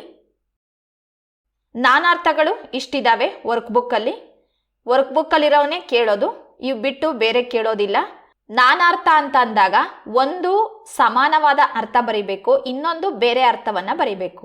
ನೋಡಿ, ಇಲ್ಲಿ ಸಮಾನಾರ್ಥಕ ಮತ್ತು ನಾನಾರ್ಥಕ ಓದ್ಕೊಂಡ್ಬಿಟ್ರೆ ನಿಮಗೆ 2 ಅಂಕ ಬಂತು. ತತ್ಸಮ ತದ್ಭವಕ್ಕೆ 2 ಅಂಕ ಫಿಕ್ಸು. ಹಾಗಾಗಿ ಇವನ್ನ ಚೆನ್ನಾಗಿ ಓದ್ಕೊಳ್ಳಿ. ತತ್ಸಮ ಮತ್ತು ತದ್ಭವ ಅಥವಾ ತದ್ಭವಕ್ಕೆ ತತ್ಸಮ ಆದರೂ ಕೇಳ್ಬೋದು. 2 ಕಡೆಯಿಂದನೂ ಉಲ್ಟಾ ಸೀದಾ 2 ಓದ್ಕೊಳ್ಳಿ. ಇದು 2 ಮಾರ್ಕ್ಸು ಫಿಕ್ಸು. ಇಲ್ಲಿರೋವಂಥವು ನಿಮ್ಮ ವರ್ಕ್ ಬುಕ್ಕಲ್ಲಿರೋವಂಥವು ಏನಿದೆಯೋ ಇವೆಲ್ಲ ಬಹಳ ಮುಖ್ಯವಾದಂತಹ ಪದಗಳು. ಇವನ್ನ ಗಮನ ಇಟ್ಟು ಓದ್ಕೊಳ್ಳಿ. ಇನ್ನು ವಿದ್ಯಾರ್ಥಿಗಳೇ, ಗುಣವಾಚಕವನ್ನು ಬರೆಯೋದಿಕ್ಕೆ ಕೇಳ್ತಾರೆ. ಗುಣವಾಚಕವನ್ನು ನೀವು ನೆನಪಲ್ಲಿಟ್ಕೊಳ್ಳೋದು ಭಾಳ ಸುಲಭ. ಒಂದು ವಸ್ತುವಿನ ಗುಣ, ರೀತಿ, ಸ್ವಭಾವವನ್ನು ಹೇಳ್ತಕ್ಕಂಥದ್ದೇ ಗುಣವಾಚಕ. ಅದು ಯಾವಾಗ್ಲೂ ಮೊದಲನೇ ಪದನೇ ಆಗಿರುತ್ತೆ. ನೋಡಿ, ಇಲ್ಲಿ ಒಂದು ಪ್ರಶ್ನೆಯಲ್ಲಿ 2 ಪದ ಇರುತ್ತೆ. ಉದಾಹರಣೆ, ಪೊಲ್ಲ, ವಾರ್ತೆ. ಮೊದಲಲ್ಲಿ ಬರೋದೇನೆ ಗುಣವಾಚಕ ಆಗಿರುತ್ತೆ. ಆ ವಸ್ತುವಿನ ಗುಣ ಏನಿರುತ್ತೋ ಅದು ಮೊದಲಲ್ಲೇ ಬಂದ್ಬಿಡುತ್ತೆ. ನಿಮ್ಗೆ ಇನ್ನೂ ಸುಲಭವಾಗಿ ಇದನ್ನು ಹೇಳ್ಕೊಡೋದಾದರೆ, ನಿಮ್ಮ ವರ್ಕ್ ಬುಕ್ಕಲ್ಲಿ ಒಟ್ಟಾರೆ ಗುಣವಾಚಕಗಳಲ್ಲಿ 3 ಪದ ಅಷ್ಟೇ 2ನೇ ಪದ ಗುಣವಾಚಕ ಆಗಿರೋದು. ಯಾವ್ದ್ಯಾವುದು ಅಂದರೆ, ವಕ್ರ ಪದ್ಮದಲ್ಲಿ ಪದ್ಮ ಗುಣವಾಚಕ, ಇದೊಂದು ನೆನ್ಪಿಟ್ಕೊಳ್ಳಿ. ಆಮೇಲೆ ಇಲ್ಲೇ ನೋಡಿ, ಕಣ್ಬೆಳಕುನಲ್ಲಿ ಬೆಳಕು ಗುಣವಾಚಕ, ಅಂದರೆ ಸೆಕೆಂಡ್ ವರ್ಡ್ ಇದೆಯಲ್ವಾ, ಅದು ಗುಣವಾಚಕ. ಇನ್ನೊಂದಿದೆ, 3 ಪದ ಅಷ್ಟೇ ನೀವು 2ನೇ ಪದ ಬರೀಬೇಕು. ಇನ್ನೆಲ್ಲ ಮೊದಲನೇ ಪದನೇ ಗುಣವಾಚಕ ಆಗಿರುತ್ತೆ. ವಿದ್ಯಾರ್ಥಿಗಳೇ, ಇನ್ನೊಂದು ಸುಣ್ಣದ ಹರಳು, ಇಲ್ಲಿ ಹರಳು ಅಂತ ಬರೀಬೇಕು. ಹಾಗೆಯೇ ದುರ್ಗಂಧ ಅಂತ ಕೊಟ್ಟಾಗ ದುರ್ ಅಂತ ಬರೀಬೇಕು. ಹೆಮ್ಮರ ಅಂದಾಗ ಹಿರಿದು ಅಂತ ಬರೀಬೇಕು. ಕುಜನರು ಅಂತ ಕೊಟ್ಟಾಗ ಕೆಟ್ಟ ಅಥವಾ ಕು ಅಂತ ಬರೀಬೇಕು. ಇಲ್ಲಿ ಬೇಕಾದರೆ ಗಮನಿಸಿ, ಎಲ್ಲವೂ ಸಹಿತ ಮೊದಲನೇ ಪದನೇ ಗುಣವಾಚಕ ಆಗಿರೋದನ್ನ ಗಮನಿಸ್ಬೋದು. ಈ 3 ಪದಗಳನ್ನು ಬಿಟ್ಟು, ಈ 3 ಪದಗಳನ್ನ ನೀವು ನೆನಪಲ್ಲಿಟ್ಕೊಂಡ್ರೆ ಉಳಿದವೆಲ್ಲ ಆರಾಮಾಗಿ ಬರಿಬೋದು. 2ಕ್ಕೆ 2 ಅಂಕ ಸಿಗುತ್ತೆ. ಇಲ್ಲಿ ವಿಭಕ್ತಿ ಪ್ರತ್ಯಯಗಳು 2 ಅಂಕ ಫಿಕ್ಸ್. ಇಲ್ಲಿ ನೋಡಿ, ಇಲ್ಲಿ ಹೊಸಗನ್ನಡನಾದರೂ ಕೇಳ್ಬೋದು, ಹಳಗನ್ನಡನಾದರೂ ಕೇಳ್ಬೋದು. ಗಮನಿಸಿ, ವರ್ಕ್ ಬುಕ್ಕಲ್ಲಿರೋ ಪದಗಳನ್ನೆಲ್ಲ ಒಂದೂ ಬಿಡದೇನೆ ಚೆನ್ನಾಗಿ ಓದ್ಕೊಳ್ಳಿ, ಅಭ್ಯಾಸ ಮಾಡಿ. ಇದರಲ್ಲೇ 2 ಪದ ಇರುತ್ತೆ. ಸಾಮಾನ್ಯವಾಗಿ ಹೆಚ್ಚಾಗಿ ಕೇಳ್ತಕ್ಕಂಥದ್ದು ಚತುರ್ಥಿ ಕೇಳ್ತಾರೆ, ಚತುರ್ಥಿ ಕೇಳ್ತಾರೆ. ಇದೊಂದು ಮುಖ್ಯವಾದಂಥದ್ದು. ಆಮೇಲೆ ಅಲ್ಲಿ ಇದೆ ನೋಡಿ, ಇಲ್ಲಿ ಸಪ್ತಮಿ ಒಂದು ನೋಡ್ಕೊಳ್ಳಿ. ಇದಾದಮೇಲೆ ಪ್ರಥಮ ಅಥವಾ ದ್ವಿತೀಯ ಅನ್ನು, ಪ್ರಥಮ ಊ, ಇಲ್ಲಿದೆ ನೋಡಿ ಊ, ಪಿರಿಯ ಊ ಅಂತ ಕೊಟ್ಟಾಗ ನೋಡಿ ಇಲ್ಲಿ ಊ ಬರುತ್ತೆ, ಪ್ರಥಮ. ಹೀಗೆ ನೆನಪಲ್ಲಿಟ್ಕೊಳ್ಳಿ. ಇದು 2 ಅಂಕ. ಕ್ರಿಯಾಪದಗಳ ಧಾತುವನ್ನು ಬರೆಯಿರಿ ಅಂತ ಕೇಳ್ತಾರೆ. ಇದರಲ್ಲಿ ನಿಮಗೆ ಧಾತು ನಿಷೇಧಾರ್ಥಕ, ಕಾಲಸೂಚಕ ಈ ಮೂರರಲ್ಲಿ ಒಂದು ಕೊಡ್ತಾರಷ್ಟೇ. ನಿಮಗೆ ಧಾತು ಬರೆಯೋಕ್ಕೆ ಕೇಳಿದ್ರೆ ತುಂಬ ಈಸಿಯಾಗಿ ಬರಿಬೋದು. ನೋಡಿ, ಓದಿದನು ಓದು, ತಿಂದನು ತಿನ್ನು, ಈ ರೀತಿ ಧಾತು ಪದ ಬರಿತೀರಾ. ಇದು ಭಾಳ ಈಸಿಯಾಗಿರ್ತಕ್ಕಂಥದ್ದು. ಧಾತು ಕೇಳಿಲ್ಲ ಅಂತಂದರೆ ಕಾಲಸೂಚಕ ಕೇಳ್ತಾರೆ. ಅಂದರೆ ಆ ಕ್ರಿಯೆ ಯಾವ ಕಾಲದಲ್ಲಿ ನಡೀತು ಅಂತ. ನೋಡಿ, ಉದಾಹರಣೆ ಹೋದವು, ಅವು ಹೋದವು ಅಂದರೆ ಅವು ಹೊರಟೋದು ಅಂತ ಭೂತಕಾಲದಲ್ಲಿದೆ. ಬರುವವು ಅಂದರೆ ಊಹೆ ಮಾಡಿ ಹೇಳ್ತಾ ಇರೋದು, ಅವಿನ್ನೂ ಬಂದಿಲ್ಲ, ಇನ್ನು ಮುಂದೆ ಬರ್ತಾರೆ ಅಂತ ಅದರ ಅರ್ಥ. ಭವಿಷ್ಯತ್ ಕಾಲದಲ್ಲಿದೆ.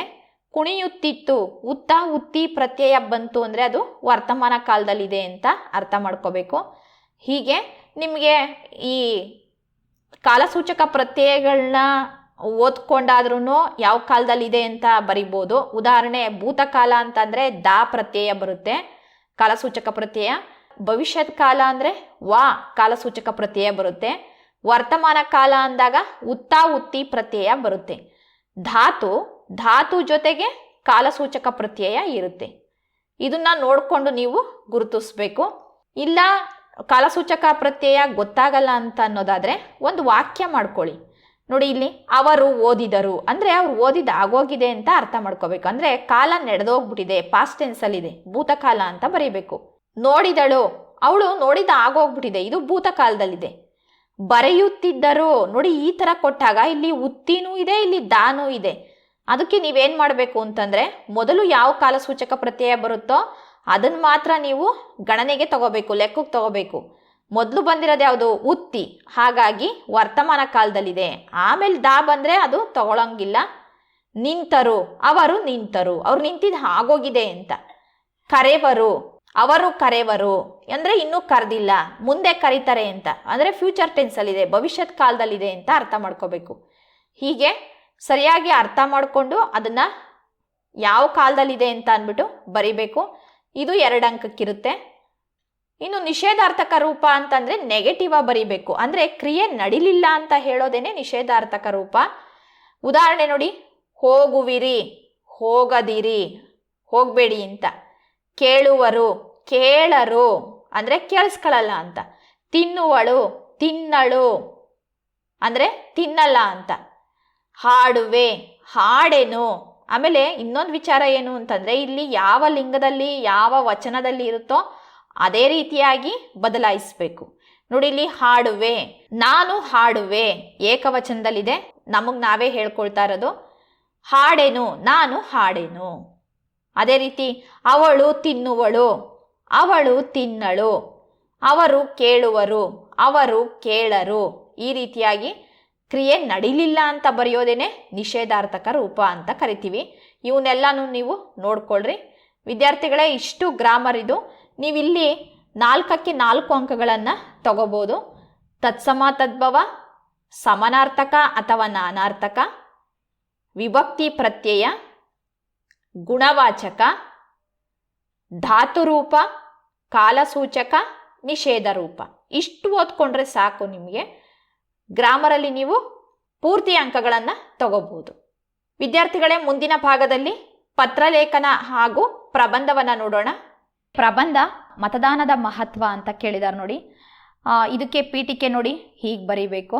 ಆಮೇಲೆ ವಿಷಯದ ವಿವರಣೆಯನ್ನು ಹಂತ ಹಂತವಾಗಿ ಬರಿತಾ ಹೋಗಬೇಕು. ಹಾಗೆಯೇ ಗಮನಿಸ್ಕೊಳ್ಳಿ.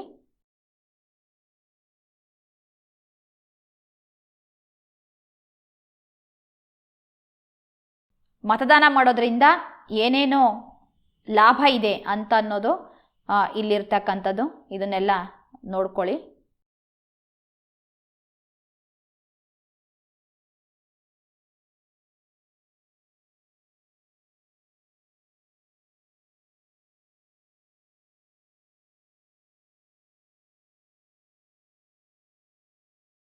ವಿದ್ಯಾರ್ಥಿಗಳೇ, ಇದು ಕ್ರೀಡೆ ಮತ್ತು ನಮ್ಮ ಆರೋಗ್ಯ ಅಂತ. ಮೊದಲಿಗೆ ಪೀಠಿಕೆಯನ್ನು ಈ ರೀತಿ ಬರಿಬೇಕು. ನಂತರ ಈ ರೀತಿ ಒಂದೊಂದೇ ಪಾಯಿಂಟ್ಗಳನ್ನು ನೀವು ಬರಿತಾ ಹೋದಾಗ ಉತ್ತರ ನಿಮಗೆ ಹೆಚ್ಚಾಗಿ ಕಾಣಿಸುತ್ತೆ, ಹೌದಲ್ವಾ? 1 ಪುಟ ಅಥವಾ 1.5 ಪುಟದಷ್ಟು ನೀವು 4 ಅಂಕಗಳಿಗೆ ಬರಿಬೇಕಾಗುತ್ತೆ. ಕೊನೆಗೆ ಮುಕ್ತಾಯ ಅಥವಾ ಉಪಸಂಹಾರವನ್ನು ಬರಿಬೇಕಾಗುತ್ತೆ. ಮುಂದಿನ ಭಾಗ ನೋಡಿ, ಪತ್ರಲೇಖನ. ಪತ್ರಲೇಖನ ಇಲ್ಲಿ ಕನ್ನಡ ರಾಜ್ಯೋತ್ಸವವನ್ನು ಕುರಿತು ಬರೀರಿ ಅಂತ ಕೇಳಿದ್ದಾರೆ. ನಿಮ್ಮ ಕಾಲೇಜಲ್ಲಿ ಹೇಗೆ ರಾಜ್ಯೋತ್ಸವವನ್ನು ಆಚರಿಸಿದ್ರಿ ಅಂತ ಅನ್ನೋದನ್ನು ಬರೀರಿ. ಇಲ್ಲ ಅವರೇ ಏನು ವಿಳಾಸ ಕೊಟ್ಟಿದ್ದಾರೋ ಅದನ್ನೇ ಬರೀಬೇಕು.